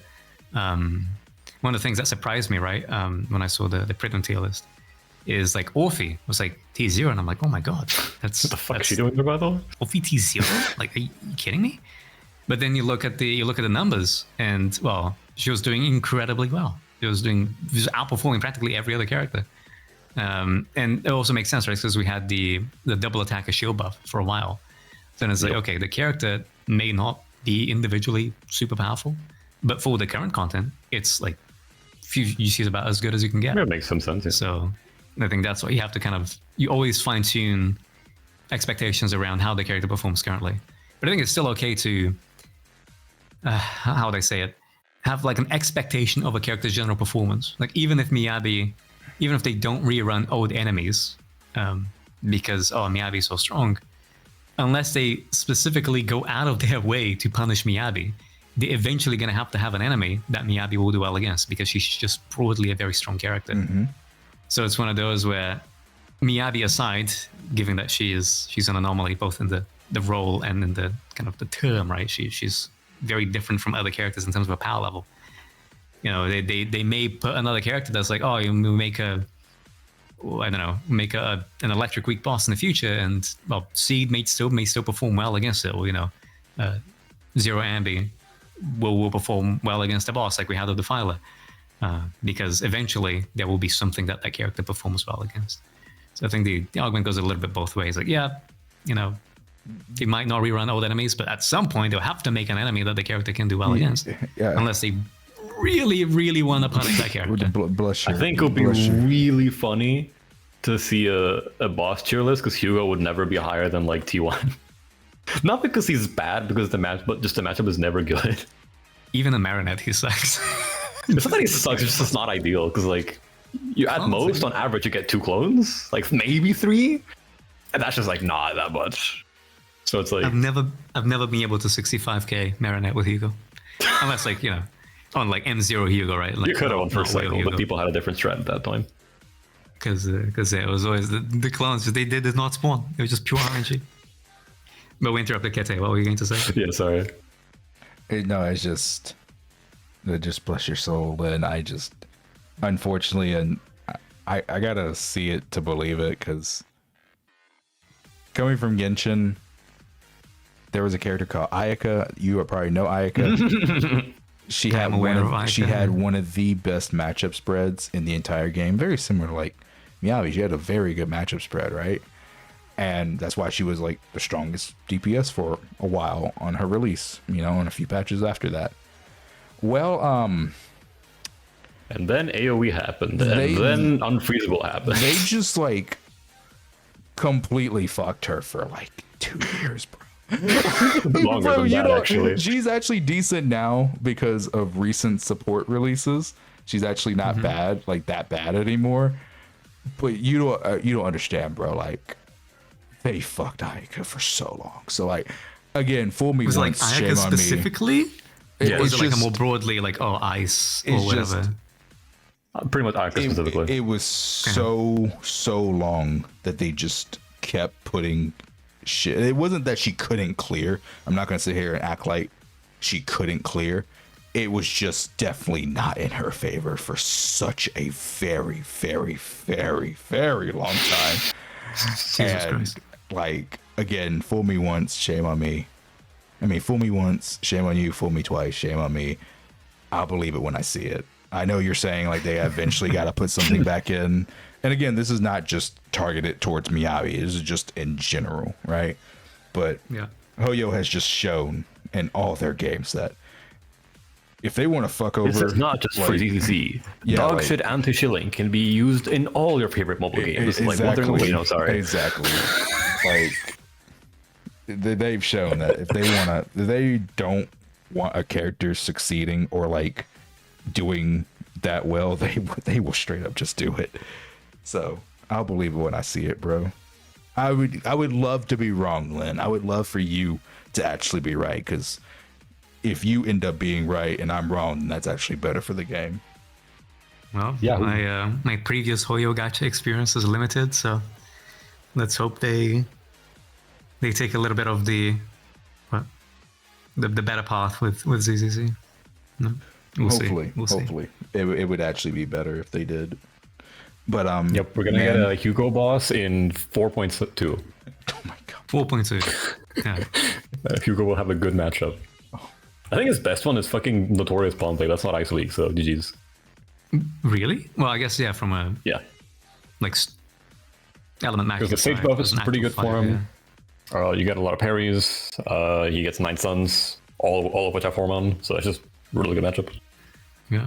But no Ice Week, so You can skip Invuln with Hugo team on Pompey, can't you? Or what? yeah, I did that recently as well.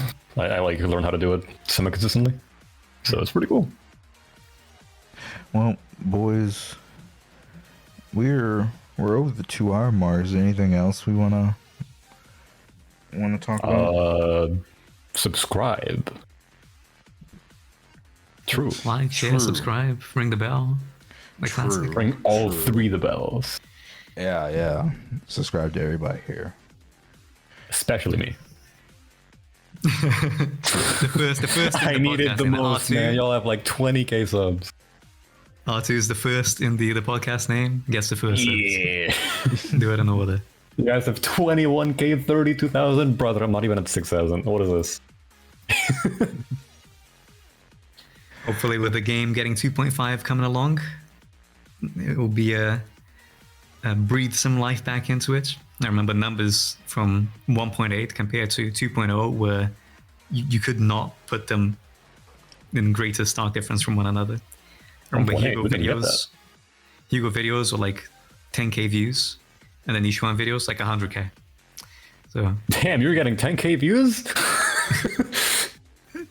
but I think there'll be an explosion of growth and an explosion of players just getting interested in the game again. Definitely. So you can definitely capitalize on that, and Yep. yeah, R2 and we'll be DPS capitalizing Java on that too gameplay. as well with more podcasts. Yep.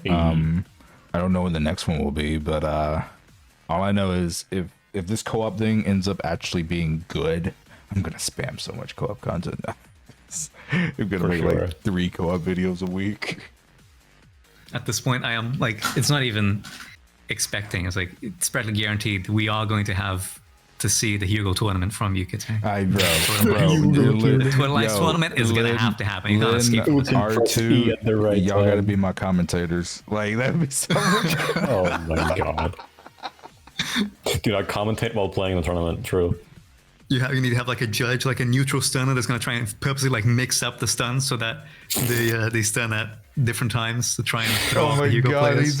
he's gonna leave the fucker at 99 days. Then he's gonna. I'm the Another perfect man for the 1v1, job. another 1v1 situation. Instead of it being 2 Hugos, it's 1 Hugo and 1 stunner. And the question is, the Hugo only gets like 1 totalize, and like the 1 totalize has to be done within, I don't know, like 0.5 seconds or something of the stun. Make like a very tight window where you have to predict rather than react. And the PvP is, can the stunner time the stun in such a way that the Hugo can't react to it, right? The Hugo does it too early, the Hugo does it too late or something. Or maybe like a point system, like the earlier you get the stun, the more points you get. So if the Hugo does it too late into the stun, his tournament score goes down significantly. So it encourages people to be, very Hook. eager with their stuns. Sorry, their totalizers. And we're so many ways of making Hugo be a relevant character, and all through co-op. I think it'll be an interesting time. Triple Billy, whoever dies last wins. No gear allowed. Bruh. But yeah, other than that, R2, what's your socials? My socials are R2. True. Find me on YouTube. You gotta look up R2 Horumasa or R2 Icon, and that's me. I play the video game. That's about it. All right, Leno. Well, and Leno, Lin-0, but pronounced Lin No, Linull, and that No. would be my @YouTube handle. So No. You are Leno, and you will always be Leno to me. Leno. Lindasho. No, bro, it's Lindasho. Huh? Okay. But yeah, other than that, again, guys, we don't know when the next one will be. We'll have to figure it out. But other than that, I think we're gonna sign out. All right. Damn, we don't have an outro. What is it? Fucking R2K-O signing out. That sounds pretty shit, actually. Yeah. You know what? I'll put it to the commenters that- again. Offload. What's the best way to end the podcast? It's already Best way to end the outsourced our podcast? name. Just any questions that we have about the podcast. If we get 2 million outsource likes, it. I'll level up my Vivian. Bro, wake up in this video has 10 million views, 2 million likes. What the fuck? Oh no.